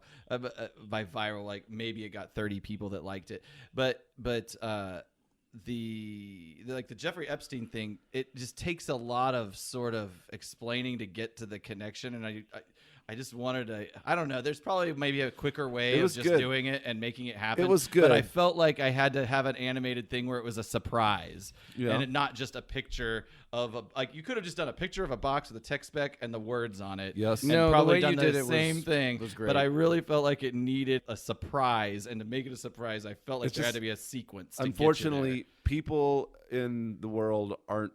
They're just not going to react the way you want them to on stuff like there. Well, that. it's not about. I don't care one way or another about that necessarily. good. It's really about the effort. The effort that like I had to put in the effort I felt like needed to be put in to make it. Are you satisfied? Not really, but I'll never be satisfied. I hope that we put that on your tombstone. I was never satisfied. Never satisfied. This is I like that. Yeah. This is a perfect transition because Wheeljack, he's the perfect embodiment of somebody who breaks things out too soon. Yes, and lets it go. True. He doesn't tweak it to the extent that it should be tweaked. And in this case, a very awesome looking rocket launcher. And as soon as he puts it up to his head, it explodes in his face. That needs to be that's we got to get that GIF out there immediately. I'm sure Out of Context Transformers has probably already put it I out don't there, know. but it doesn't Maybe matter. We not. can Well, still one do of it. my favorite Wheeljack memes is like it's Wheeljack and Windcharger. It'd be like, "Hey Windcharger, you wanna see my cool new invention? Sure, Wheeljack." Pulls it out. Next thing you know, it's that shot from Transformers the movie when they're both fucking dead. That's a really good idea. That is good. I like the idea of Wheeljack not being dead from the Decepticon attack, but of just trying something. Yeah. He ended up blowing himself up. This also made me think of Aaron, in particular, you and I, whenever we used to make our own fireworks. Yeah, I do remember that. Make our own fireworks. We would cut up existing fireworks, Yes. take Yep. the gunpowder materials, and pack them into like film canisters Or there. prescription bottles. or prescription bottles. yeah, and then you cut a hole, you insert a bottle rocket fuse, you seal it with wax, and then you take it out to the barrens and you explode it in the middle of the road. And they were never that good. With maybe 1 out of 5 would produce a really good result of an explosion like the one we just see Yeah. on screen with Wheeljack, which, by the way, that is a very It's well so animated very cool. explosion. We started getting into gas. We would try and combine bottles of gasoline with it because we were like, we need flames. How are we going to get the flames Oh involved? my god. It is a wonder to me that any boys make it out of adolescence into adulthood. We were doing some really dumb shit. And on that note, I remember it was after the 4th of July. It was still in the summer. We still had plenty of fireworks. I was at your house. It looked like a drug factory because we had razor blades and we were slitting open bottle rockets and firecrackers to get to the sweet explosive material held within. And Roman candles, you take the little yeah. balls Yeah. out of there, put those in. And I had a skateboard at the time, so I was skateboarding home from your house, and I had a grocery bag full of fireworks and like tubes that we were using to make our little bombs. And a cop stopped me. He took my bag and looked inside of it, asked me a couple questions, and let me go. Nowadays, that'll get you on a watch list. Wow, yeah, different times. Yeah. Back to the Jack. He hits the ground, and Megatron is still here, by the way. Megatron has shown no aggressive tendency. But No, he doesn't even have his arm cannon. Ironhide at this point steps up, and he starts firing out of his fists at Megatron. Yeah, like a fucking GoBot. Did GoBots not have weapons? I don't know. No, they just had just shooting lasers out of their hands. I don't think any GoBots had any handheld weapons. You could sharpshoot me on that, but yeah, and that was one of the things I always thought. I mean, there's a whole arm of the fandom that's like super into GoBots, and apparently GoBot nostalgia is like super real now. But I always thought they were kind of lame because like Transformers actually had like tools and weaponry and accessories, whereas GoBots were just it's like we're just shooting lasers out of our Transformers hands. generally just had a harder edge. Even the storylines. Yeah. I think GoBots was Hanna-Barbera, so that gives you a picture of like the goofiness that was GoBots. Well, Megatron, he dodges all of the blasts. Optimus Prime actually shows up and starts to take aim. And does he fire? I can't even remember. Let's play the sequence. He does. Yeah, he fires at him. And it's a pretty sexy and shot. And Megatron's doing some serious gymnastics here. Yeah. Yes, that shot is sexy because it's like Prime kind of, he rears Look at him, back. he does like a backflip. Yeah, and then like aims it forward, which I don't think would provide any sort of accuracy, but it looked good. But yeah, the Megatron's dodging in particular is very Japanese anime.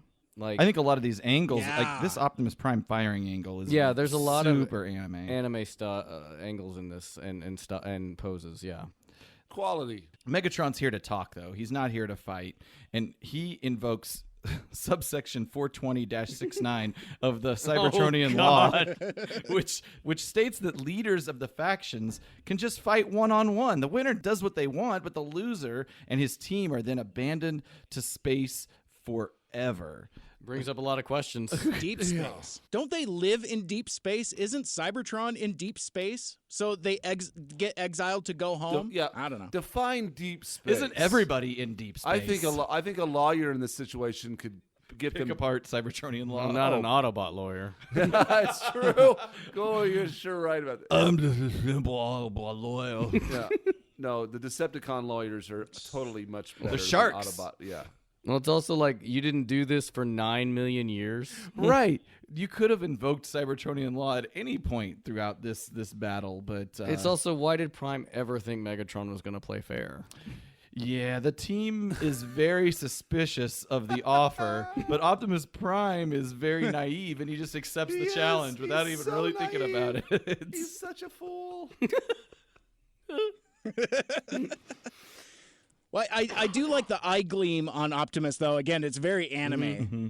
Well, I was going to say, getting a little further ahead, you know, where Optimus and the Autobots are very, very boastful of Prime's capabilities. Why didn't Prime think of this, like you guys were saying, like 4 million years ago? Yeah. If there's this Cybertronian law thing, because everybody, like Caleb was saying, is like super into this and say, well, yeah, no, you're just gonna go kick him right in his dick, and yeah, it just seems very odd that why. If that confidence was there, why they didn't think of that earlier? Plus, if they should just Prime would have known Cybertronian law as the leader, and he would have known, hey, here's a way to deal with this that's going to save a lot of lives and time. Then also, if he's proactive about it, that doesn't give Megatron time to come up with a scheme like absorbing all of his team's powers to win. I don't want to jump too far ahead, but of course, since I have to leave in 3 minutes, I will. I would like to know more. Ryan, is there any script deviations that allude more to the writers of this episode's like inclusion of this law element? It's really like just it's tossed off. It's really it's really just not even really addressed. Because obviously the writer decided to put in this element, but it's an interesting approach by a writer to introduce this code of conduct that seems to be sacred but never addressed in the millions of years of war. Yeah. So anyway, yeah. But anyway, and really never again either. No, right, and for good reason. For good reason. If Rodimus Prime would have invoked this against Galvatron, oh fuck. Yeah. The only law that exists there is the what are they called? The Quintessons? The Quintesson law, which everyone's quote unquote innocent. That's right. Yeah, so Okay. Prime has accepted this challenge. Megatron, Prime, they're going to fight one-on-one. We go back to the Decepticon base. Yes, where we find out what this machine is going to do. I have to go. To our listeners, I'm very sorry. I have to leave. I have another engagement. Mike Andrews just he just dropped. He just hit stop on his. Hey, but Mike Seibert. He's like, I'm out. Mike, I always enjoy talking with you, and I'm sorry I have to cut this short because I'm having a really good time, but I've got to go. I feel, yeah. We'll do it again sometimes. I still owe you a solo episode, Caleb. Maybe we'll talk about Big Trouble in Little China. Yeah, one of these maybe we days. will. Wow, that is... That's code for I will see what I could do, which means I will not be doing that. No, his face did not match the tone of his voice. No, it was a really weird face to don't take it that way at all. I guess I thought I was approaching it in a way where it's thinking yeah, sure you will, Mike. No, listen. I got you. If you ever want to have a conversation about anything, hit me up, and I'm happy to pontificate on whatever, and it'll be a good time. And whether it's Big Trouble or Road Warrior or whatever or any of those two movies. No, whatever you want to talk about, I'm down with it. I missed perhaps actual heavy metal. Yeah, we can talk about metal. I really regret missing. I was wanting to talk with the Unfunny Nerd Tangent about Watchmen because I couldn't be on that episode with them, and I really wanted to talk about Watchmen. But anyway, I guess what I'm saying is I'm eager to talk with you whenever you're available to do it. You've got a lot going on, and we appreciate your time today. And I'm going to go leave now. Aw. All right, Caleb's got to go. Okay, bye. Bye, guys. See you, buddy. We are at the Decepticon base. The Constructicons, the invention that they've been working on is ready, and it is a strength transfer device. And the Decepticons are told they need to contribute a power chip rectifier to the exchange furnace to allow Megatron to absorb his warriors' special abilities. This is a pretty keen way to explain the special abilities everybody has. I thought it was a neat, maybe they can in this case swap out chip rectifiers. Yeah. Well, and one of the things that I said at the top earlier, and one of the things that I love about this episode is it really is a good showcase that these characters have unique abilities aside from their alt mode. And I think that's, not to get on a little bit of a soapbox, I think that's something that contemporary Transformers have kind of lost a bit. It's season 1 in particular feels very Marvel Comics to me in that, obviously because, Bob Budiansky wrote all the tech specs, which influenced how the characterizations on the show, but it's like they feel as much like superheroes, kind of in the same way G.I. Joe is. It's like, G.I. Joe is, the military through the kaleidoscope of superhero comics. And I feel like Transformers is very much the same way, and especially this first wave of characters. And again, stuff to where I don't know if the latter characters, even the movie characters, I don't know if people have superpowers outside of accessories. It feels like they kind of lost that concept as time went on. It just became, and ending with the Bay movies where it's really just all about sexy cars being violent robots. But yeah, that's an awesome point, is they really are, to themselves they're not superheroes, but they all have these extra special abilities. Yeah. Skywarp is the guy that can warp. Although Skywarp never really actually does that in this. He does. He's done it before. He does. I don't know if he does it going forward, but right. Yeah.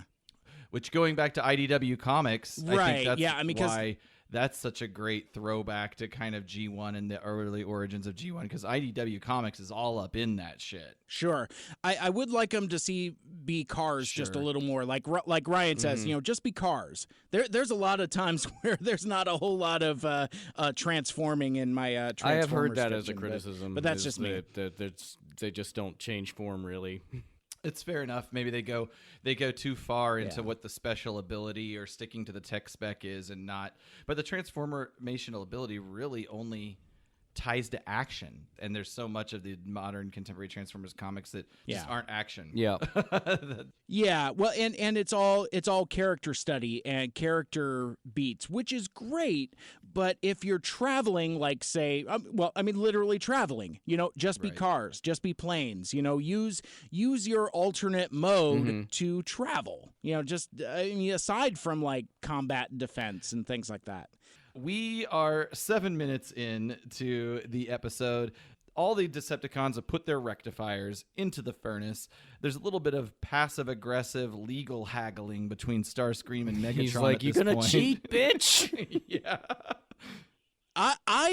I love Starscream in this episode. It's like earlier he had the line where it's like, your boast isn't. I forget exactly what the quote is. I could look it up, but here he's like, but I need my power chip rectifier. I just love how he's so shitty, and it's like, I will win by any means. I was just bringing up a legal point. I love it. I love that dynamic, and I love that here. Any opportunity for Starscream to dig in a little bit. Here's my question about this power chip rectifier switcheroo. Why not just use the parts that you stole for what the humans were initially building them for, which is limitless energy from the magnetosphere? That's not this week's scheme. I guess not. Come on, man. So yeah, instead of taking over the power plant that's going to provide limitless energy, we're going to take components from the power plant to do this really convoluted thing where we take the powers from our friends and then go fight a guy using those powers to kick them off the planet. Right. See, that's the thing. I think they can use the energy disc thing later after they get rid of the Autobots. I see. But you don't need the energy disc after you get rid of the Autobots. Well, they still need energy to conquer Cybertron and in turn the entire universe. One other thing about rectifiers, we see, I believe, Rumble put his rectifier in the furnace, if you will. His pile drivers aren't really like, that's a mechanical thing. You don't need a rectifier, I would think, to do a rumble. There is a question about whether they're, and we'll get into this in script deviations, like whether the rectifiers cause you to be able to change form as well, because there's a bit about Megatron later in the script deviations about that. But like, yeah, it is just, and I connect them more to the supernatural abilities than the mechanical abilities. Yeah, but some of them are mechanical. I mean, they're just still, it's fast and loose, but like, yeah, I think it's good that they simplified it to just being able to use the powers as opposed to being the person. I know we don't want to get absorbed in animation errors. I read on the TF Wiki that this sequence is riddled with them. They put nothing in there on the one I saw. They're dropping nothing out of their hands. Gotcha. Megatron is gloating because once all those rectifiers went to the furnace, he was lit up with electrical energy. He soaked it all up. The powers of his team are inside of him. Oh, yeah. Are Optimus Prime and the Autobots finished? Well, it made him come super hard.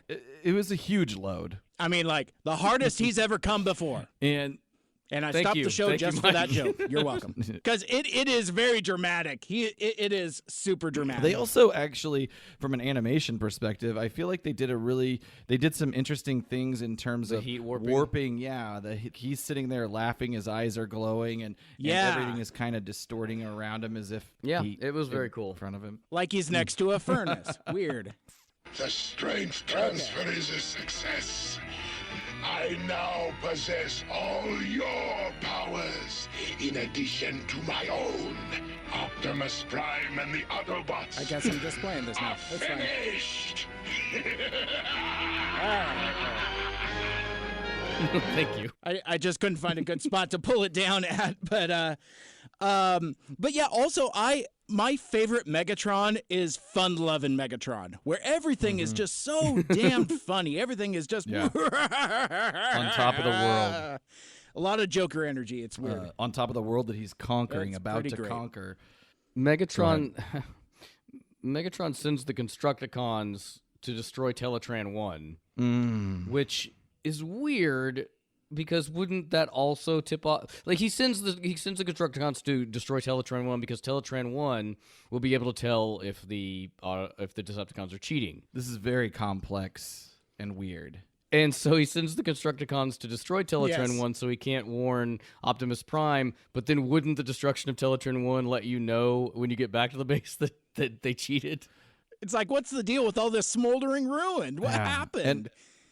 Is Teletran 1 still on warranty? What happened? Yes, and I guess this is as good a time as any to break this down a little further. So yes, there's the destruction of Teletran 1 man. that would tip you off to some cheating happening, but also the whole battle goes down. My thought was they should destroy Teletran 1 before the battle goes down because Teletran 1 has the ability to probably communicate with Optimus Yeah. Prime or the Autobots to say something's not right. But the whole battle goes down before they even get around to It doesn't get really work. Teletran 1's presence.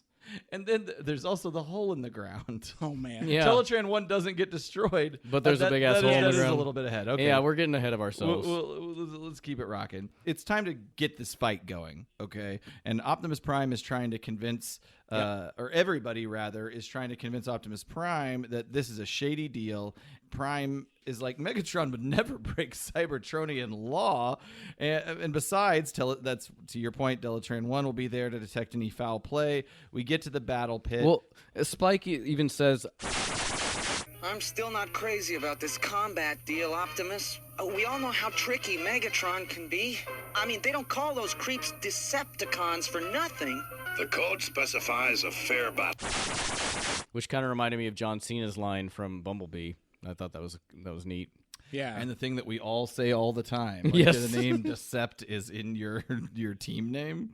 I thought they were heroic warriors. Or whatever Angela Bassett says in that movie. And then I like that it's weird to have Chip here. Where Anyway. he does almost nothing until the very end of the episode. Like the Chip and Ironhide have an exchange where he says to Ironhide, "Doesn't this remind you of the gladiatorial fights of ancient Rome?"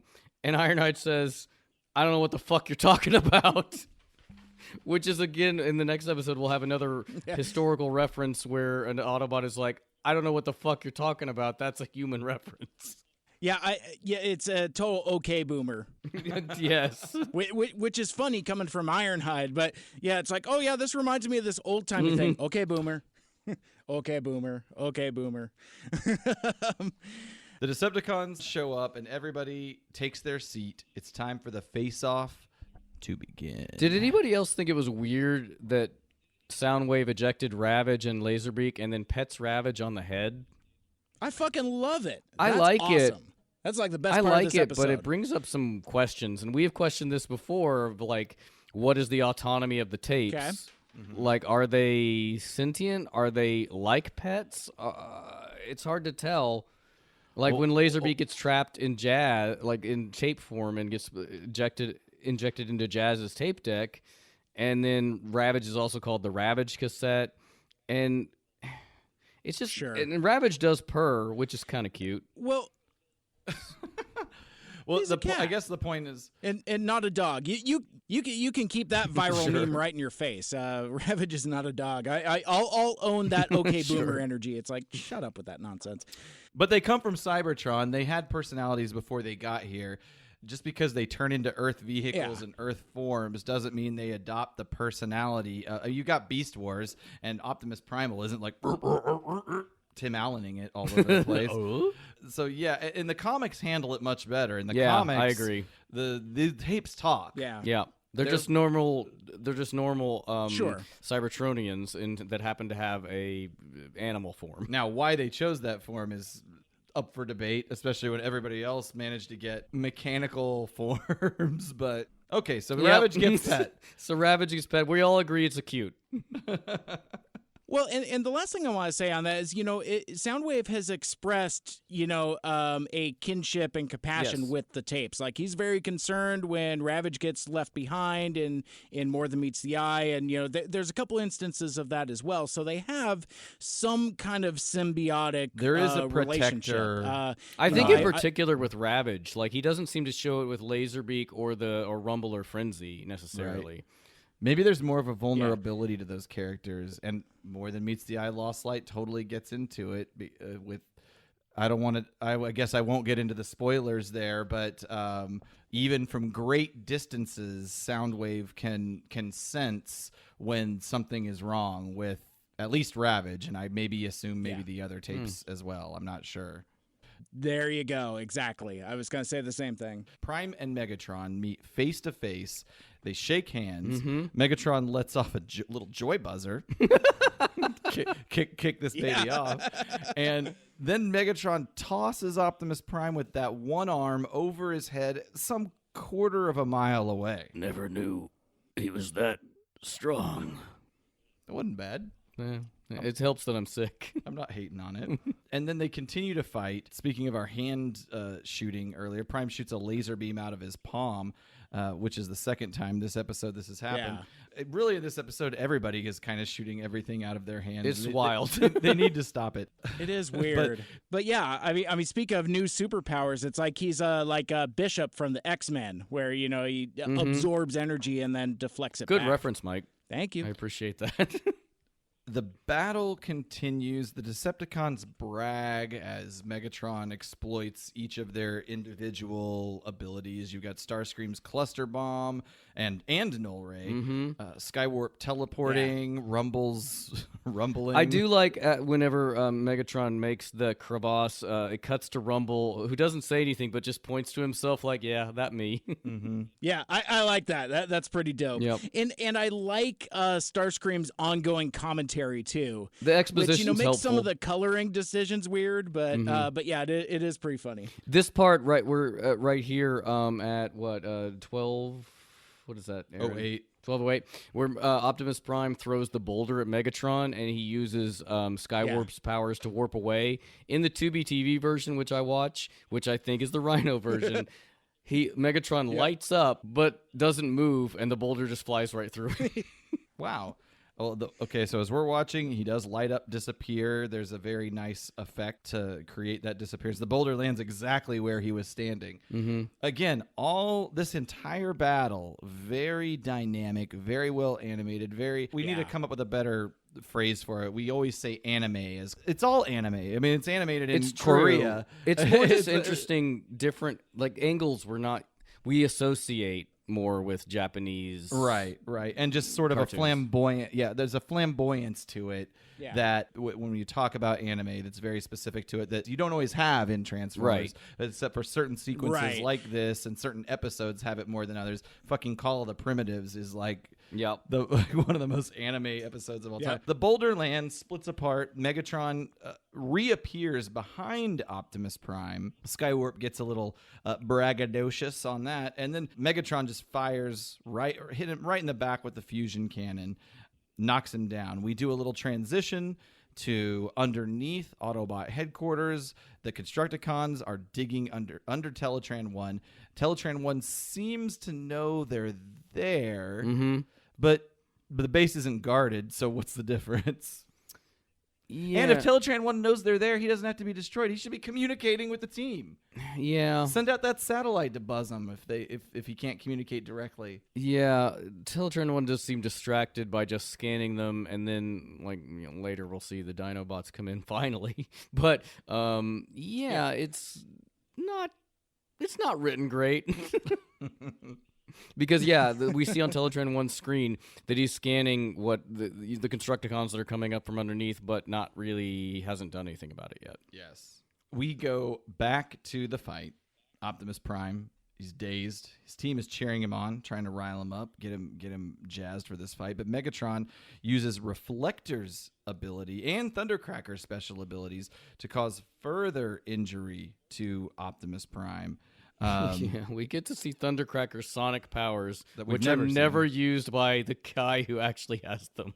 We have seen Thundercracker flamethrow things, which I don't even know if that's in his tech specs, but there was an episode There's 2 episodes where he does that. Yeah. The battle ends with a final shot from Megatron's fusion cannon. There's a huge explosion engulfing Optimus Prime as we go to commercial. You guys worried about this? And also look at the teeth on the human people. Yeah, it's not Yikes. great. Look, It's they so look like weird. homunculus looking. That happens sometimes where it's just randomly the human characters look fucking crazy. There's an unfortunate close up on Spike in particular. I'm going backwards. to look Yeah, at it's this. not good. Oh yeah, I did have in my notes. It looks like he has an unhinged jaw and about 58 teeth too Yeah. many, and that's at like 1410. The fight is over. By Cybertronian law, the Autobots are now exiled. Exiled. They're exiled to deep space. We get some classic Optimus Prime slow talk. But before that, I do like how the humans come down the mountainside and Sparkplug is just wheeling Chip Chase down there. Like, that is not a very handy. It's like at accessible- least even if somebody's walking you down it. it's an 80-degree angle that they're coming down. They run up to Optimus Prime here to check things out, but the Decepticons, they know the battle's over. They know they've won. Yeah, this kind of is fucked up. Where I mean, it made me feel real bad. Where Prime is like, My fault. Underestimated Megatron. Never suspected he had so many powers. I was not prepared. and it was an emotional moment for me. We actually see Huffer being a good dude here, Yeah. where we are not used to. And that kind of pisses me off too, because I knew Huffer was in this episode, and I even had like audio ready because I hate Huffer. He's a grumpy piece of shit, and I'm glad you did.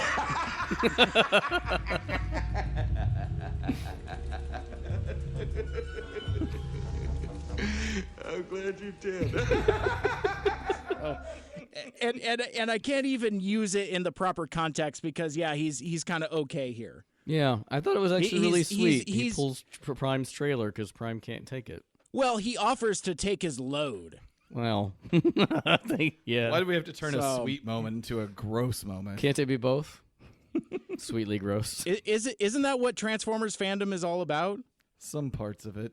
all that robo banging.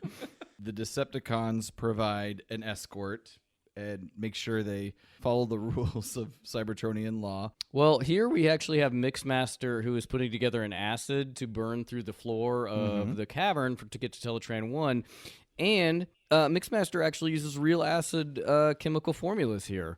Like he says H2SO4, which is sulfuric acid, and HCl, which is hydrochloric acid. What would happen if you mix those Oh, that's together? cool. Though? Would that be problematic? No, they're both acids. It'd be fine. Acid plus an acid? Equals super acid. Tougher acid. I'm going to mix all of these acids together. Well, speaking of acid, Teletran 1 is Acid. freaking out and awakens the Dinobots. Fucking finally, yes, Dinobots, bitch. It seems like he could have done that right after scanning the Constructicons at the very earliest, latest. But he awakens the Dinobots and commands them to defend the base. And the Dinobots are back to that old, or at least Grimlock's face is back to that old animation model. Yeah, it's so not bad. not that defined where he has some cheekbones in his faceplate. So I don't. Yeah, with the rounded head, Mhm, which I hate which it. I totally hate. Yeah. He looks like a marshmallow. The battle Yeah. is on. This is a really fun battle. I love it. There's some really good dynamic poses here as well. Grimlock blows a whole new hole into the Yes. side of the volcano, and Grimlock's gang are kicking ass and are rearing to kick even more as they transform into Dino mode. Absolutely. They kick the Constructicons' ass right out of that volcano. I love this. And I guess this is where I didn't have a clear memory necessarily of this episode, but this must obviously be where I got the Dinobots and Devastator have like a ongoing rivalry, which we see in the movie. No, and I think other media backs that up. Mm-hmm. Oh, sure. Yeah, it is a weird rivalry, but it's totally there. I love it. Well, it's the Autobots' new characters that are super powerful. It's the Decepticons' new characters that maybe have a little trick up their sleeve. And speaking of that trick, okay, so the Dinobots have been kicking their ass, and the Decepticons, or I'm sorry, the Constructicons unveil that they can turn into this big robot, which is what they do. Devastator. It's like Totally. legit seeing them transform into Devastator. I don't remember it for the first time, but like seeing it now is fucking awesome. Like, Yeah. it's so cool. It is pretty cool. It is pretty cool. And one thing I didn't want to let go of before we got too terribly far. One, there's this cool exchange between Sludge and Snarl. Sludge not seen these Decepticons before?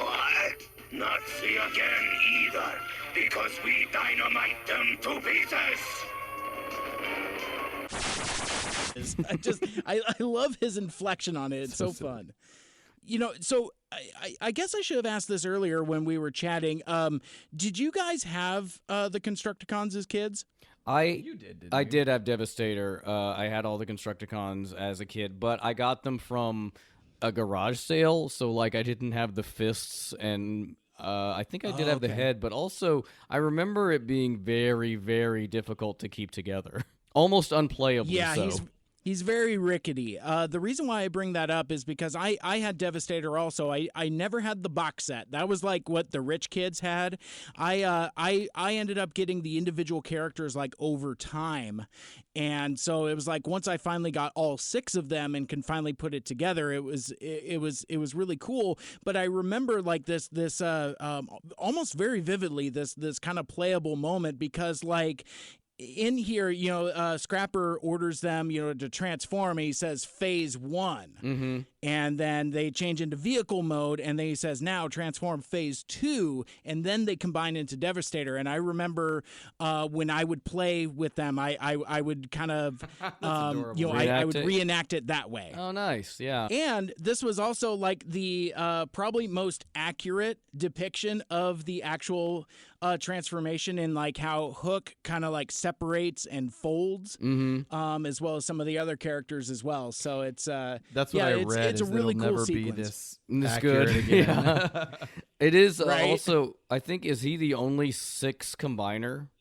I think everybody else is 5. There are other ones, but not in the G1. Well, no, the Seacons. The Seacons are a 6 combiner, but their hook is that all of them can become weapons. So they're technically a 5 combiner that has an extra one. I see. That can become, and all of them can become a gun. It's modular. Yeah. I have it paused at 1823, and it's the first unveiling of Devastator's head. There's a lot of interpretations of Devastator's head across Transformers media. He has these giant, for lack of a better word, ears. The sort of octagonal sides of his head are either bigger or smaller, depending on what media you're reading, and they can be a very flamboyant and noticeable feature of him. And in most of G1 cartoon, they're not. But as I look at this very first unveiling of his head, they're big. He also is the eyeballs. It's not the face He looks mask. like, whenever they show the close-up of his face for the first time with the eyeballs, he looks like he's a member of the Clumps. So we'll go straight to that, because that is, you see a nice little pan of all the Dinobots ready to fight. And so really, yeah, the first good look you get at Devastator's face, he's kind of leaned back. He's got no chin. His face is just embedded into that wall of gray, and it doesn't look good or terrifying to No, me. it's not. The visor is so much better, which we'll see in just a little bit. It does flip back and forth randomly. Oh, and then you see Huffer still pulling Prime's trailer there too. Mm-hmm. Yeah, the Autobots are driving home. This, again, the weirdness. It starts to get sort of nonsensical. The Autobots are driving home, and they pass by the battle between the Dinobots and Devastator. And at this point, by the way, Devastator is really fucking up the Dinobots. And Ironhide implores that they must help, but Prime's like, no, remember the law. Mm-hmm. But it's like they're going back and getting some White Claws. They're like, the claw is the law of the claw. it also is weird because does this imply they were going to leave the Dinobots on Earth? Great question. And also, why aren't they asking more? Like, they don't have to engage in a fight and still ask questions like, why is this giant thing we've never seen before? Right. We get to the headquarters. Ratchet is repairing Optimus Prime. Presumably this battle is going on outside the whole time. The team is inquiring on how has he got enough power to win that match? Luckily, Chip Chase is on hand to provide answers. Mm-hmm. And by analyzing Optimus Prime's damage, Teletran 1 was able to unveil Megatron's plot. Cybertronian contract revoked. It's been revoked. Also, Chip rules. Yeah, Chip's the best. He gets them out of so much trouble. Devastator appears ready to finish off the Dinobots. See, I have a different take. I thought the Dinobots were doing all right against him. Like, they weren't... I felt like they were holding him off okay. Here's my problem. Okay, it pisses me off because Hound creates this giant hologram of an Autobot larger than Devastator. But I feel like the Dinobots were doing fine with holding Devastator off, and if the rest of the Autobots had just come in and helped, which they do in a second, they could have easily driven both the Constructicons and the Decepticons off. And it just made me it irritated me because they took the victory away from the Dinobots by this dumb trickery. But if you can make it easier to get it done with no loss of life or further injury, why not do it that way? I just don't like... Also, in an episode that's chock full of superpower usage, it's cool to see more superpowers being used, this time by the good guys. I just want the Dinobots to win everything. I think they get a lot of credit. Yeah, and that's the thing. And you know, we were talking about that the sequence in the movie. The Dinobots don't actually do all that well against Devastator. I mean, consistently. They do get they do okay. They can hold him off, but I think Devastator consistently kind of gets the edge there. Yeah. He whoops them. I guess it's true. They get their due. But I don't think it's one of those things where you have fan favorite characters fighting fan favorite characters. True. Somebody's fan favorite is going to end up on the bottom of that. Yeah. Yeah, that's fair. And Devastator at this point is supposed to be like the ultimate weapon.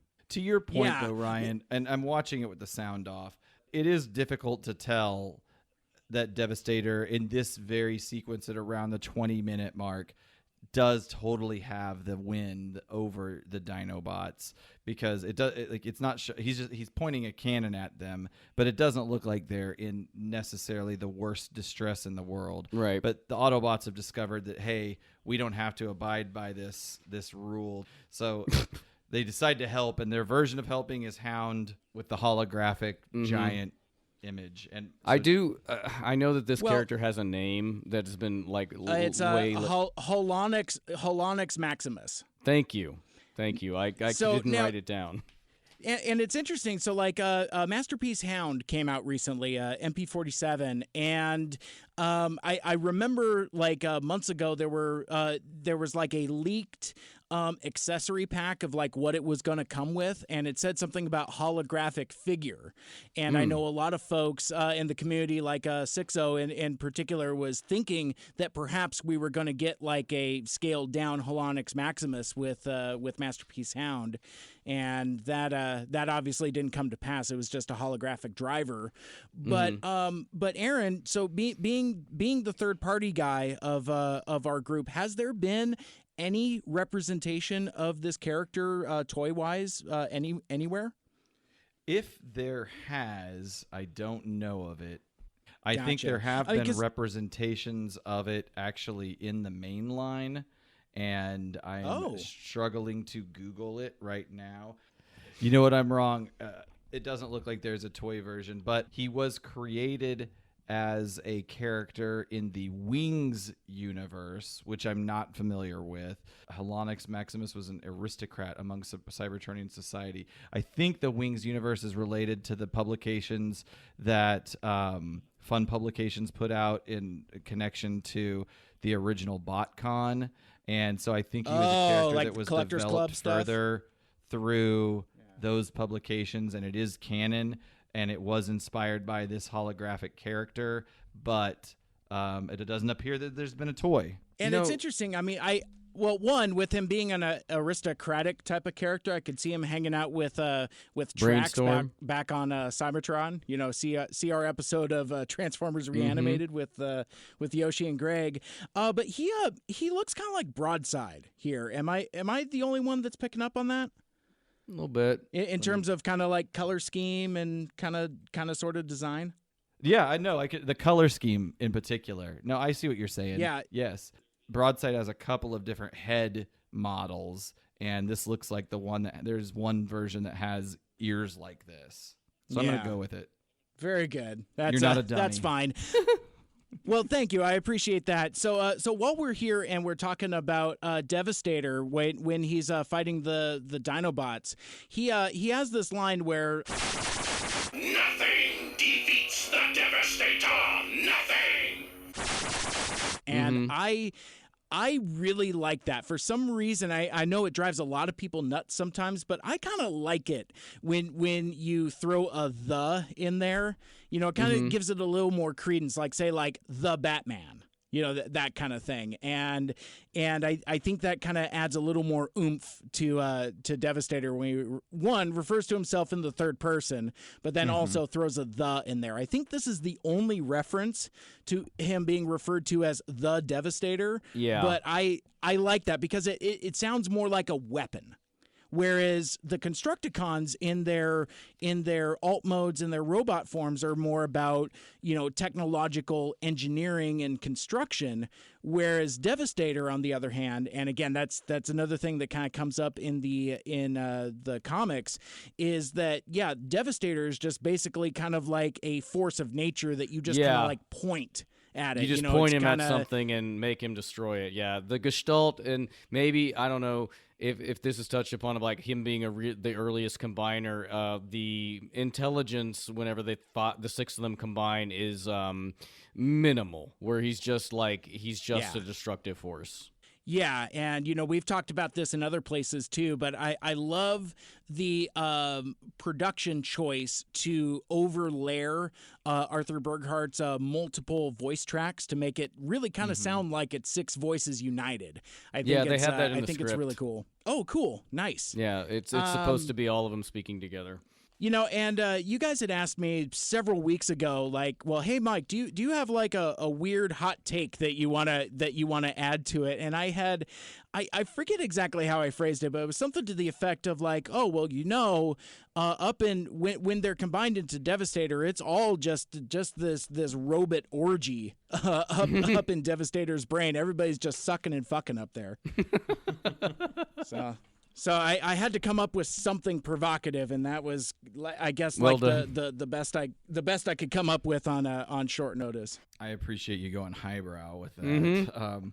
The Combiner Wars IDW series does a very interesting job. I feel like the tech specs to the Gestalts go into more detail around how the personalities of all those characters really come together or don't come together perfectly. That Combiner Wars Scramble City element to it, where when you get somebody who's not a part of the team, how that can really conflict with the overall workability of the Gestalt itself. And I really liked the angle Combiner Wars took, particularly even though I hated the idea of these extra goofball combiners like the Optimus Prime, but I did like how they were able to kind of go inside the spirit of the combiner and sort of metaphysically communicate with each other. It's ridiculous and convoluted, but it's still fun and adds a little bit more texture to the idea of like, how does this really work?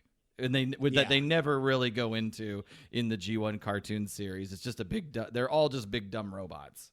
Yeah, well, and one thing that we didn't discover until adults, but you mentioned Scramble City, that Japanese one-off in conjunction with the movie. They showed something really cool in that, like, you can mix and match parts, arms for legs, legs for arms, but then you can also mix them offensively. Like, I think in one of them, like, one of the Stunticons like grafts onto Superion, and it causes Superion pain and disruption, and that whole play pattern, for whatever reason, was just never part of either the fiction or the U.S. toys. And it was something like, when I got like that Transformers the movie 20th anniversary edition and had Scramble City on there, that was like one of the more mind-blowing things, where you can swap. And I don't know, as a kid I just never had the imagination to do that. I was always like an on model guy.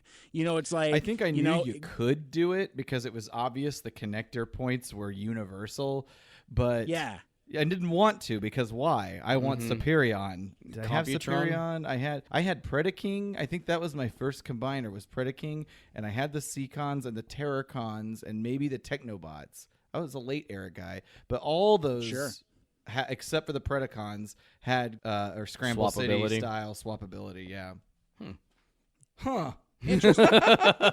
We're at the finish line of this episode. So after this hologram comes up, Prime shoots Devastator in the dick, and he falls One apart. shot.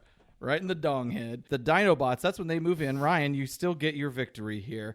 They move in and they force the Constructicons off a cliff into a trench filled with a river of boiling lava. Is this the trench that Megatron created? Where No, did this trench come this is the from? trench that Sludge created, and then Slag that's set right. on fire. Okay. We all understand at this point that Hound is the one that projected the illusion. And by the way, he has an illusion generating gun, so to speak. But Yeah. did you notice how He does it out of projected- his fists. Okay, all right, just fists, Yeah. man. The illusion is exposed. The remaining Autobots, they advance the full force and knock the rest of the Decepticons into the lava. Who have all pit. forgotten how to fly. Mm-hmm. And Prime And it's pretty fires. brutal because they're like gunning these fuckers down. It's pretty intense. pretty Like you've rough. never really seen the Autobots do that before. It's full force. Ultimately, we have Megatron as kind of the last man standing. Prime fires the final shot, hitting Megatron in the chest, knocking him into the lava as well. That's it. You got the closing moments of the episode. Optimus Prime declares it has ended. Then he says, "Who can say in this vast universe is anything truly forever?" I guess not, because Megatron's face bubbles up to the surface, declaring, "We shall rise again."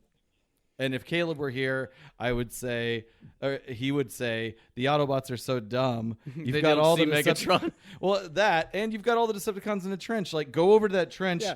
take a little gander over, and if you Yeah. see anything weird, just shoot at it. Just kill it. Yeah, Do it's like, something about it. I feel like with all them standing there, Megatron is monologuing, saying we will rise again. And it's like, I want Chip or somebody like that. Hey, you guys hear something? What's that? What was that? What? Maybe, are we going to look over the side? No, it's fine. Rise again. No, They're really. done. Yeah, you can definitely see how this was meant to be either the end of the series Yeah. or the beginning of like season 2. I think they were preparing to perhaps not be a hit, and Yeah. and it would have been a good ending. Sure. Even with Megatron's face coming up, and with the cliffhanger, I think it would have been fine if it ended here. Sure. Yep, Story-wise. absolutely. I'm glad it didn't. Yeah. I don't know if we'd be here if it did. We certainly wouldn't, because there'd be no movie. That might not be entirely accurate because we know that production started in 1984. Of the I'm movie? just saying.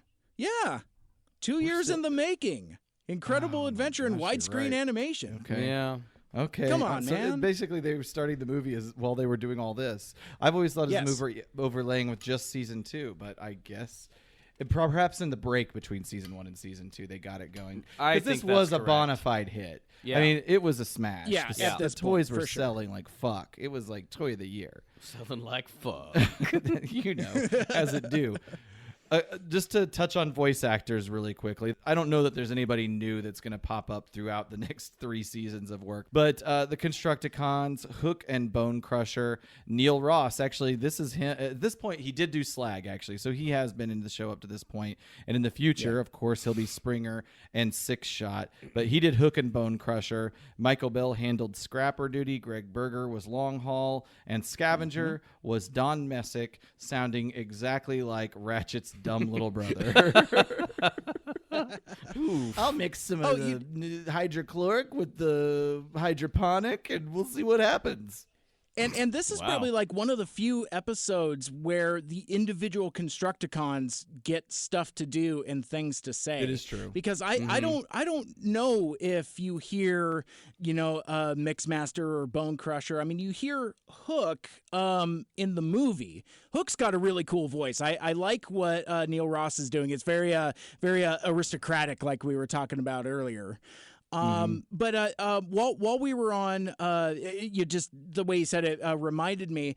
We didn't touch on that part where the Constructicons are breaking into Autobot headquarters, and Scrapper pops off and calls Scavenger Scrounge. Yeah, I have that in catch script that? deviations. Oh, very good. Because like I while I was following along, I had the sound turned off and I forgot about that line.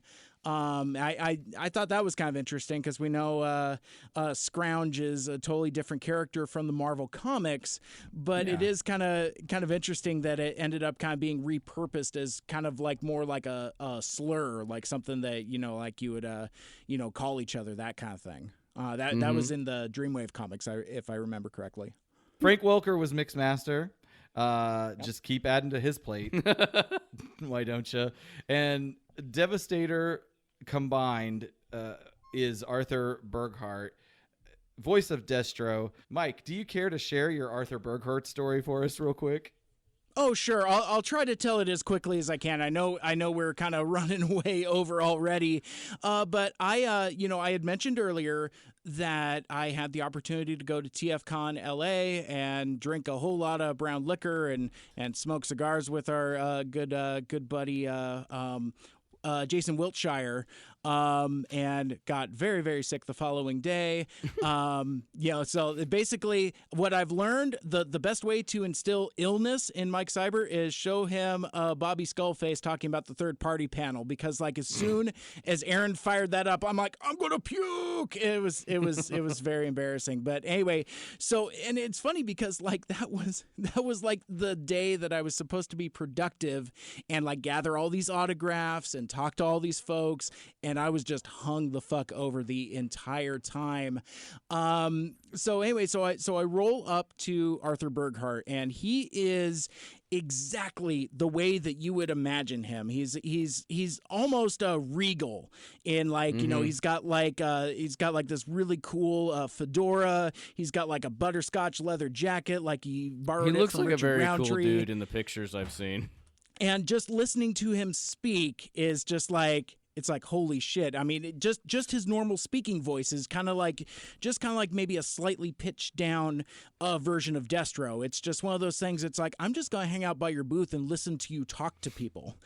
But anyway, it's so I was maybe like 3 or 4 people back in line. And one of the things that I learned is that while he is a majestic individual, he is also a somewhat impatient individual, and he it seemed like every time somebody brought something up to sign, he had some kind of issue with it. Like one guy brought it was I don't know what kind it was, but it was one of the third party Devastators, and he this guy wanted him to autograph the figure, which, I don't want to tell somebody how to live, but that's pretty dumb. If you're spending the money to have somebody autograph something and because it was very well detailed, rotten with panel lines and weathering and all this other stuff. And how I mentioned that Mr. Burghardt has a very elaborate autograph, a very elaborate signature. Ryan, you'd be super proud of it because it's gorgeous. Oh, I've seen it.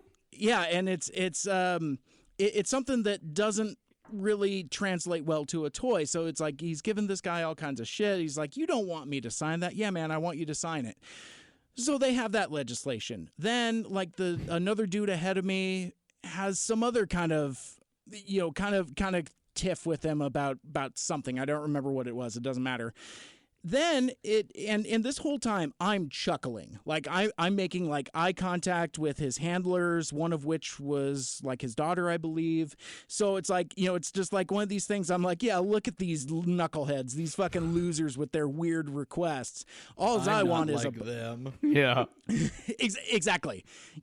Meanwhile, again, I'm hung the fuck over. So, my bandwidth is pretty limited. But anyway, so it comes to be my turn. And basically what you do is you go to the handler, you give them the money, you tell them what you want. I'm like, I would like Mr. Burghardt to autograph this poster, and I would like for him to do a voice reading, which is one of the menu items. So it's like, he... and a lot of the voice actors will have that. If you go to their table, they'll say like this much for an autograph, this much for a picture, this much for a voice reading. So it's there on Front Street. So anyway, so I put in what is essentially my order, and it comes my turn. He autographs my poster. As I mentioned earlier, takes up like the whole bottom third of it, and which for me, at least at the time, kind of worked my nerve a little bit, because I'm like, there's still other people that need to sign this also. Yeah. I mean, it is funny. If you look at it, I'll have to post a recent picture of it if I can find it, but it is way disproportionate. But yeah, anyway, it's pretty crazy. So he does the autograph, and the handler tells him that I need a voice message as well. And I pull out my recorder and my microphone. I've got like all this stuff ready to go. I've got one of my headphones over my head.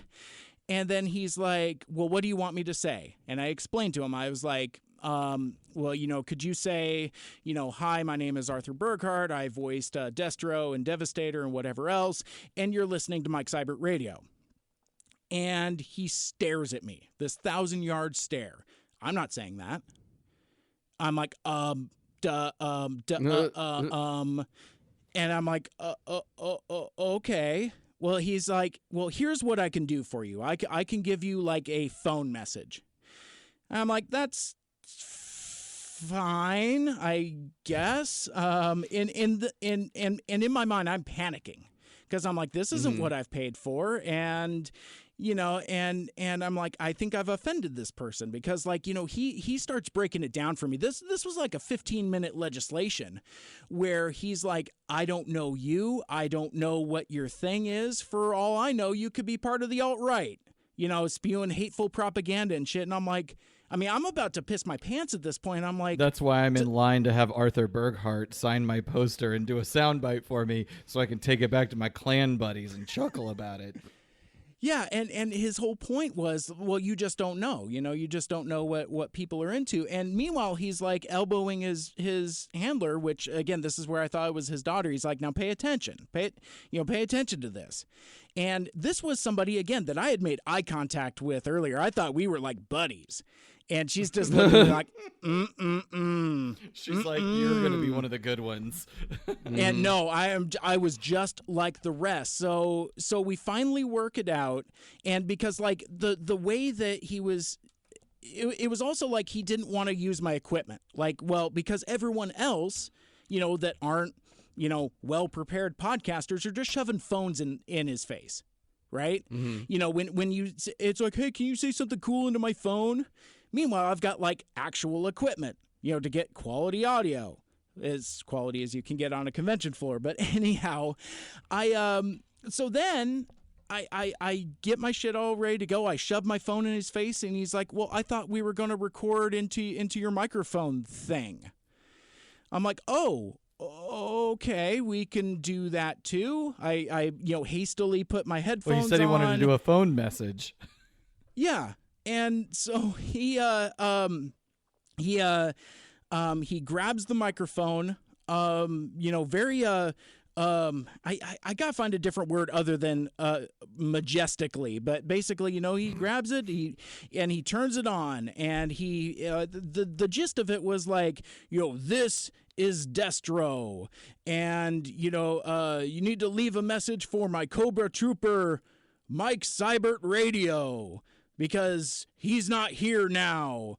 But if you leave a message now, and it's just it's an answering machine message. And I was like, well, that's kind of lame, but that's at least something. That's fine. You know, I shake his hand and, you know, completely frazzled, I bashfully walk away. Postscript to that story. It gets worse. So I don't know if your guys' Zoom has the same function that my Tascam does, but it has a double clutch on the record button. So it's like you can press record once to monitor. Yeah. So I could hear it in my headphones as he's speaking into the microphone. I didn't hit it the second time. So after all of that, I didn't even fucking record it. Came away empty-handed, and with a very it's you know, it almost rivals my William Shatner story. The only difference is I don't know if I hold any specific ill will towards Mr. Burghardt, but it was certainly if you'd recorded on your phone, you'd have it.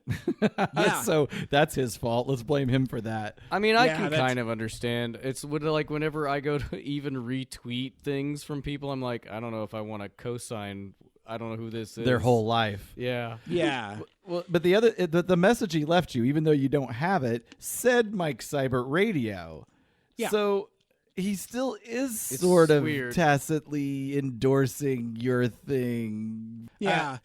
I get his stance. I do too. It is weird. And especially that he used alt-right as a comparison, considering how you're in line to see an African-American gentleman that you obviously adore and respect. It is what it is, but still a good story. I guess the way I looked at it and the way I talked about it on my TFCon LA recap podcast was like, well, at least I got a story out of it. Because, you know, with some of the other guys, I don't I don't have a Dan Gilvezan story. Like I rolled up to his table, I shook his hand, I bought a copy of his book, he autographed my poster, and I don't remember if he did a liner for me or not. He may not have been doing it that day. Maybe Michael Bell was a better example. But anyway, just did the voice recording. Just, you know, it's like, hey man, this is Michael Bell. I was the voice of, Scrapper, and he's looking around the table at like all the different character and Prowl and that one guy from G.I. Joe and that one guy from the first episode of Star Trek: The Next Generation. Though I will say, he did one voice. He did when he said swoop, he actually did it, and he's like, and swoop, which I thought was fucking rad. But anyway, my point being is like of the folks that I met, my best story came from my interaction with Arthur Burghardt. Right. And you can look forward to that in TFCon Orlando. Not that he's going to be there, but you can have similar experiences like that. I'll let you know. I'll definitely be talking about how it goes. So those are voice actors. Hey, what do you think Ryan was going on in the real world? I tell you now. So, Heavy Metal War, and I guess I got it right on this one. You're right, Aaron. Aired December 15th, 1984. In the American Top 40. It aired after, it aired before the Insecticon. Plague of Insecticons. Right. Plague of Insecticons aired last, but this is the last episode. Right. In the American Top 40, I couldn't find a recording for that week's show from Casey Kasem. So it was Hall & Oates, Out of Touch. Great song. One of my favorite bands. Mm-hmm. Love them. It was off their 12th studio album, Big Bam Boom. This was their 14th consecutive top 40 hit since 1980, but it was also their last number one single. They got a star on the Hollywood Walk of Fame in 2016, and they still play and tour together. The duo never really liked to be referred to as Hall & Oates, and in an interview with Esquire, Oates said, "There isn't one album that says Hall & Oates. It's always Daryl Hall and John Oates from the very beginning. People never note that. The idea of Hall & Oates, this two-headed monster, this thing, is not anything we ever wanted or liked." Wow. I never knew that. Interesting. Wow. Rock trivia. Number one at the box office. Hey, it's still Beverly Hills Cop, baby. The highest grossing film of 1984. I knew that was a movie people liked and was a hit. It was enormous. I didn't realize it was that big. Yeah, it made $316 million. In today's money, that's $790 million. Okay. On a budget of? I don't know, but I mean, those are like close to Avengers numbers. Right. This movie, Beverly Hills Cop, was initially the lead was initially offered to Mickey Rourke. But he pulled out due to delays. And then Stallone was to star. And he took a pass on the script and rewrote it like he does with all of his scripts. Renamed the lead character Axel Colbretti. And if you recognize that name, it's because Stallone's script basically eventually became the movie Cobra with the lead character Marion Cobretti. And if you remember, again, that movie was the movie for which Stan Bush's The Touch was written. Oh, I love the full circle. Mm-hmm. I love it. This was a weird thing. Stallone said of the final action piece in his take on Beverly Hills Cop was, "Believe it or not, the finale was me in a stolen Lamborghini playing chicken with an oncoming freight train being driven by the ultra slimy bad guy." So I don't know how you play chicken with a train. What percentage of Stallone's movies do you think he takes a little rewrite stab at? 100%. But he doesn't. Oh, yeah. How do you get the authority for that? Well, he wrote Rocky. Yeah, I get it. He had an Oscar winner. Did he win Best Writer for it? He also wrote Staying Alive. Yeah, That's there's correct. a cameo of him at the very beginning. He's shoulder checked by John Travolta. He's the dude in the big fur coat on the street. I don't know.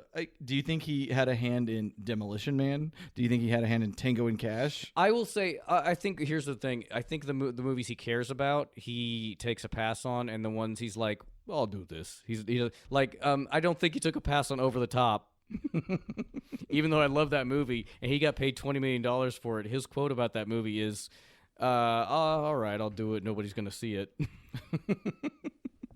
Well, and of course, keeping with the with the Transformers the movie relates, we got our good friend David Mendenhall in there. Yes, absolutely. Yep. And I plays the could kid say in that close movie. personal friend because me and Aaron kicked it with him for 20 minutes at a bar one time at TFCon LA. Was it only 20 minutes? Because in my memory, it was 4 hours. We kept him up till 4 in the morning, went to strip clubs, did coke with him. That's my memory. That checks out. Okay. Well, and this is way insider personal type stuff, but that was early in our evening also. Before the troubles, before You we guys hung out had with, a Bacchanalian Seder festival over there in LA. That's what Dude, what happens when you drink all day. I slaughtered a goat for ritual purposes. Yeah, because apparently that's what the TFCon scene is all about. When we all first went to Chicago last year, it was all of our first TFCon. We were doing it wrong. At least initially, we learned very quickly. But yeah, I don't think we were. I think in TFCon LA, I will say more me. I don't want to paint you with this brush, Mike, unless you want to be painted with it. Sure. It's certainly me. I think I was an oddball drunk in TFCon LA. People weren't just walking around staggering, but I had a drink in my hand the whole time I was there. Yes. I was going to say, go back and listen to our wrap-up on TFCon DC, where Aaron tells a hilarious story about me on Sunday night, falling out of chairs and shit, not being able to handle what was happening. Yes. Yeah. Drink responsibly, kids. That's I guess that's kind of my my PSA.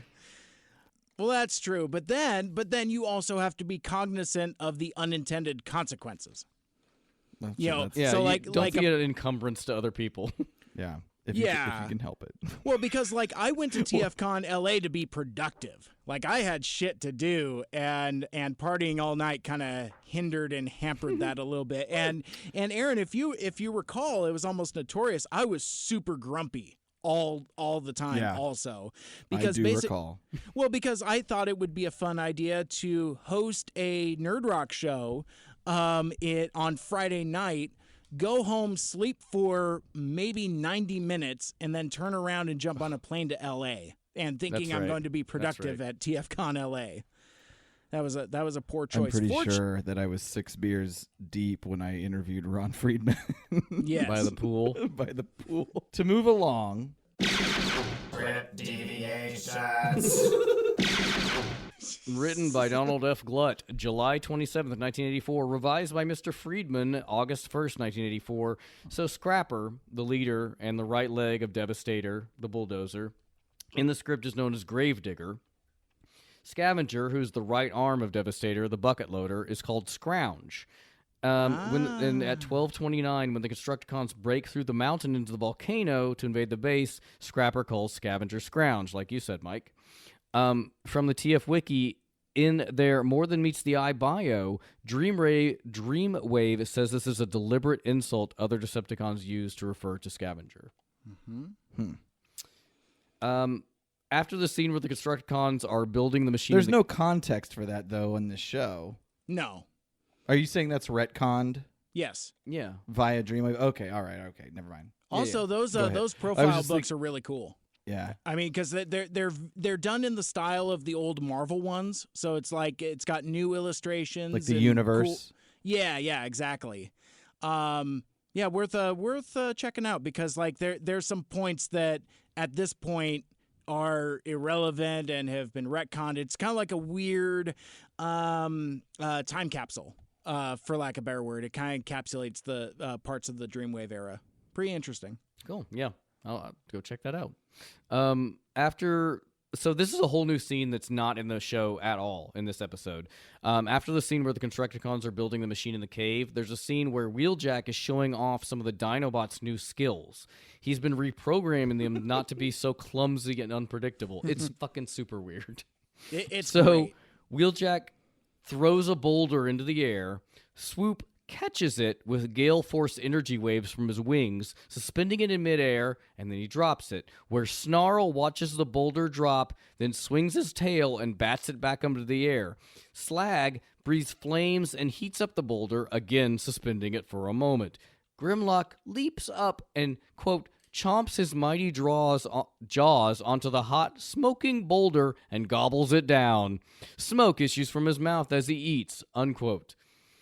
And then Ironhide says, big deal. So now we got us a Dinobot baseball team that eats the ball. I would have loved to have seen this. For unclear reasons. I'm picturing Swoop flapping his wings like a hummingbird to keep pretty this much. thing afloat. Mm-hmm. I'm okay with all I'll share the storyboards for this because there's some pretty awesome Okay. storyboards for this.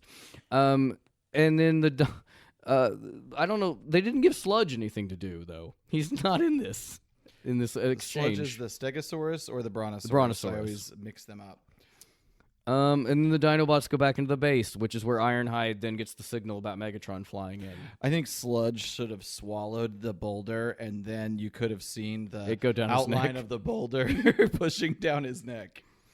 So during the fight with Prime, the Megatron fight with Prime, after Starscream mentions that Megatron has access to his null ray, quote, Prime quickly revives and then runs toward Megatron. Before he can grab Megatron, Megatron transforms into a jet fighter plane and, to Prime's disbelief, roars into the sky.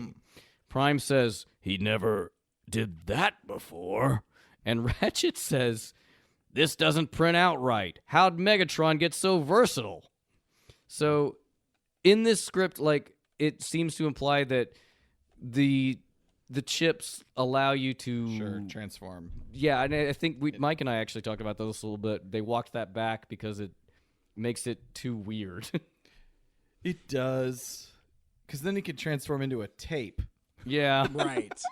Which that would have been cool to see him do some like triple changing action where he like, changes from like jet to tape to camera. Oh, actually, how about like when he's actually using the Decepticons' powers, he actually like takes on their alt mode.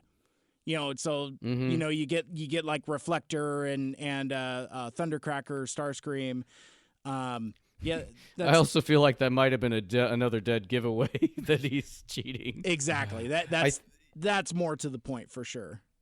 I think it was a good decision to separate the superpower from the transformation ability. That's all I had for the script deviations. Oh well.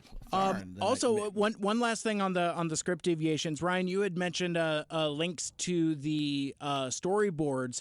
Also out on Chris McFeely's Transformers: The Basics, out on his YouTube page. He did something for TF Nation a couple years ago, where basically he animated the storyboards for the deleted scenes and like found like some of like alternate voice recordings and things like that. It's really, really cool. Okay, yeah, absolutely. I'll put that up on our webpage as well. Cool. Scheme. Let's talk about that. Let's rate it. Okay, Mike, how do you feel about this whole idea of these discs, Quote unquote. the absorbing abilities, a fight, exiling Autobots? Where are you sitting with this? well, it is certainly one of the more convoluted schemes because, like we were talking about earlier, it's kind of like a means to an end to a means to an end, because it's like they're trying to split the difference whether they're trying to get energy or they're trying to defeat the Autobots, and I think like I said earlier, those two things are kind of linked at times, but yeah, this is really complicated. But you strip away the complication of Cybertronian law and all of that just on its face of Megatron scheming to overpower Optimus Prime and the Autobots by combining all of the Decepticons' power with his own is pretty damn cool. And then you have to add to the scheme the entire building and creation of the Constructicons. This is a solid 9 for me in terms of rating the scheme because you get a pretty powerful weapon in a Devastator that ends up being pretty significant later down the line. They ended up getting shoved down into volcanoes at the end of this, but in terms of like a plan to overpower the Autobots, it on paper seems really cool.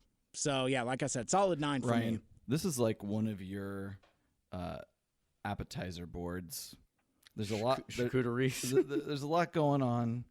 There's a lot of different parts. Each individual part is unique and special in its own way, and yet somehow all together it works. I think it does bring a lot of great things together, whereas like we get new Decepticons, we get Devastator, we, like the way Mike was talking about, we get to see a lot of the character of both Megatron and Starscream in this.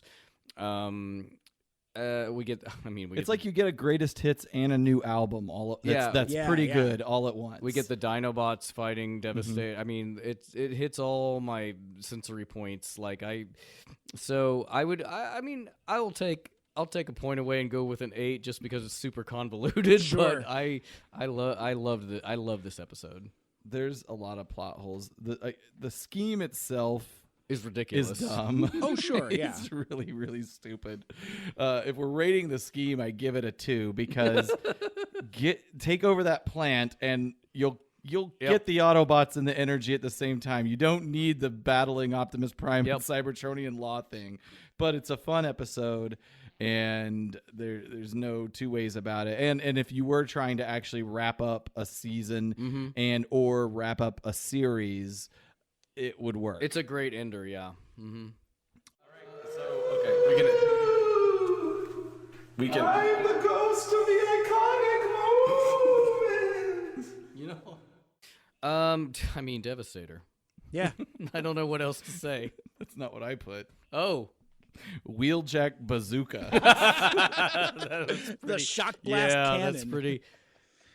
If you only need to know one thing about Wheeljack, that's all you need to see. But you're right. Obviously, Devastator is an iconic like that. Every time Devastator shows up on the scene, it's meaningful, and this is the first time it happens. And just again seeing, I mean, you know how much I love the Dinobots, but seeing the Dinobots fight Devastator was awesome. Yeah, for sure. Huffer, the slow transform.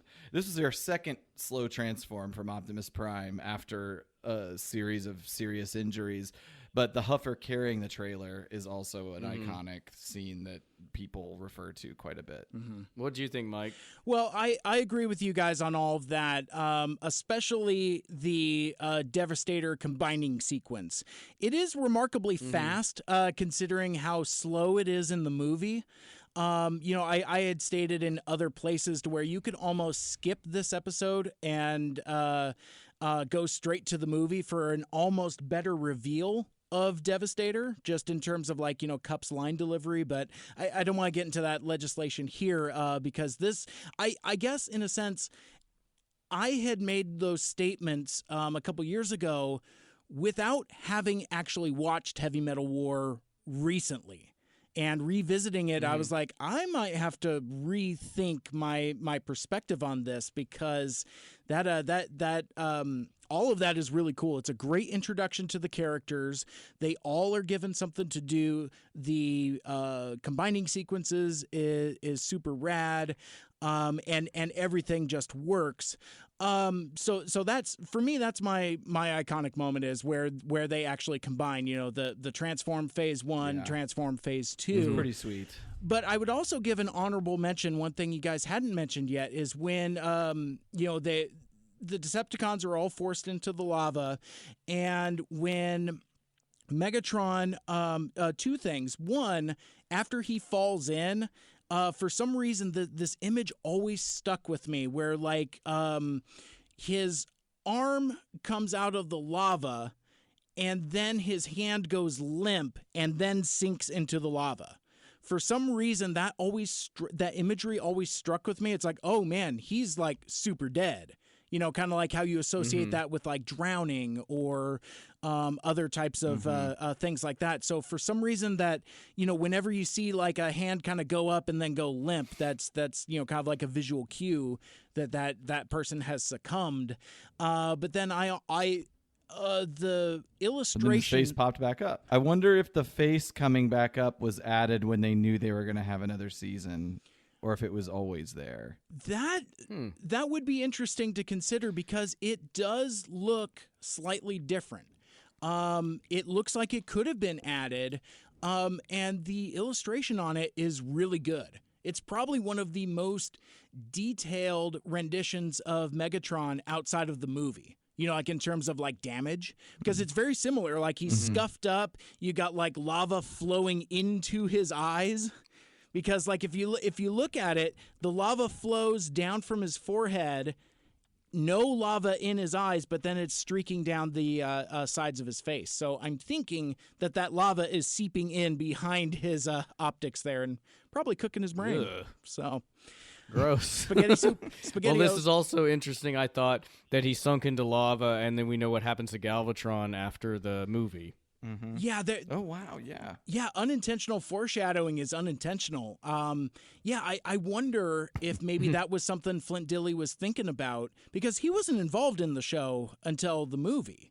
He had nothing to do with season 1, season 2, I don't think. I think in the episode we recorded earlier, we did learn that he was involved. Oh, that's right. Because There's a memo. there's a memo that he sent out to potential writers. writers of season 2 to give them some guardrails and move them away from certain things that were inaccurate that had been done before, like Autobots flying. And so he was somehow in the mix from a management standpoint, at least by season 2. Yeah. Even though he doesn't have any episodes proper credited. There is a season 2 episode that's credited to him. Okay. But most people know him for Five Faces Interesting. and the movie. That's anachronistic, because that episode will come out after this one. Well, let's wrap this up. Next time on the Autopod Decepticast. We kick off season 2 with the freakish, horrifying addition to the team, Autobot Spike. Dad. Hey, we've got the store, posters, buttons, made by us, Patreon. You know what's going on. APOD Decast/Patreon. Is that what it is, Ryan? I think it's patreon.com/APODcast. Are you sure we're not the primary? We're not the provider? No, I don't believe so. Social media. There's, of course, Apple Podcasts, Stitcher, Google Play, TuneIn. I fail to put Spotify in my notes here every week. We're I can't on believe there. I've never added it, but we are on there. I think we've got a few listeners on there, I've been told. if you're in that Apple podcast in particular, leave us a review. 5 stars, please. And you can hang out with us on social media. Twitter seems to be the one of choice. I'd love to keep developing Instagram, Facebook. Yeah, we'll see. All of them, though, are at APOD Decast. Hey, 500 followers. We just hit it today. We did. We hit 500 followers on Twitter. I had to pay a guy $60 to get there. Well, that's not necessarily what happened. You bought a figure. I bought a figure. He wasn't following us. He followed us so that I could message him to give him my information to buy a figure. Final plugs. Mike, go. First of all, you can follow me on all the social medias at Mike Seibert Radio. The spelling on that is Seibert. You can listen to my show, Mike Seibert Radio, on pretty much every platform that you listen to Autopod Decepticast, except for Spotify. I haven't done that yet. I have a couple cool things coming up. First, listen to the Spec Script podcast, Batman Beyond. I will be part of that live table read voice cast. And then I am hosting Cracklefest 10. X gonna give it to you. That is going to be Friday, March 13th at the Hard Rock Cafe in downtown Seattle during Emerald City Comic-Con weekend. Just a block or two walk from the convention center, so it's a good way to unwind after a busy Friday night on the convention floor.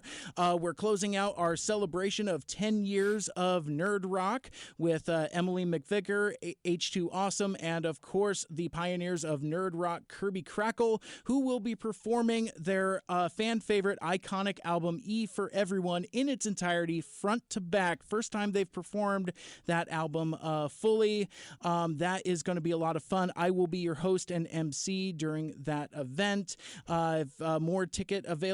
More ticket information available at KirbyCrackleMusic.com, and those Kirbys and those Crackles are all spelled with K's. So it's Kirby with a K, Crackle with a K, music.com for that. And guys, this was a lot of fun. Thanks a lot for having me on and indulging my love of this episode and my aggressively unfunny nerd tangents. It was great. You picked a good one, Mike. This was a great episode. I love this episode. And you're always invited to be on the show and add perspective, and hopefully we'll have the tech figured out. Very good. By the time the next one happens. Oh, hey, and I got one last story, and I forgot to mention this earlier. So Ryan, you can either cut and paste this or drop it or whatever. But I have a Donald F. Glute story from TFCon LA as well. The writer of Heavy Metal War. Is it pronounced glute? Yes. Oh, damn it. We have definitely said glut. For I said glut many times. Time. I've been polite. It's fine. But anyway, so he was at TFCon LA also, and one of his other claim to fame, aside from writing a bunch of episodes of Transformers, is he wrote the novelization of The Empire Strikes Back. And a lot of us have that, including me. Like I got a beat up copy at a garage sale. It was kind of like one of those where it's like paperback sized, but it's hardbound. It's a very short book, and it's really good. It's got like some of the deleted scenes incorporated in there. It's really cool. So I wanted him to autograph this, and I present it to him. It is dog-eared. It's a 30-year-old book that I've been carting around with me, and I'm like, would you mind autographing my well-loved copy of this book? He charged me for it, which was fine, whatever. He autographs it, hands it back to me. The inscription says, "Live long and prosper!" ! Donald F. Glute. Okay. Apparently, and I had to ask some friends, and shout out to my buddy Ryan King, who because I reached out to him, and apparently that's a thing he does, because apparently he got screwed over financially with regards to like the royalties and the rights and all that. So I'm thinking it's probably more of a work for hire deal, and he just didn't make a very good deal. But he's apparently he's real salty he's about it. super salty, and that's how he autographs every copy of that book. And I had no idea because I was fucking hungover. I had just gotten done getting bitched at by Arthur Burghardt, and yeah, so it was what a wonderful string of events happened to you that day.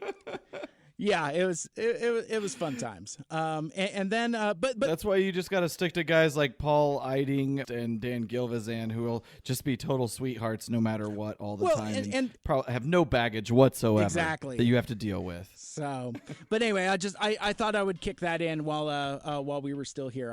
That's all I got. I swear. All right. Well, thank you, Mike. Thank you, listeners. I think we're wrapped up here. I think we're done. Goodbye, everybody. Bye, bye, bye. And until next time, Sorry. make good choices.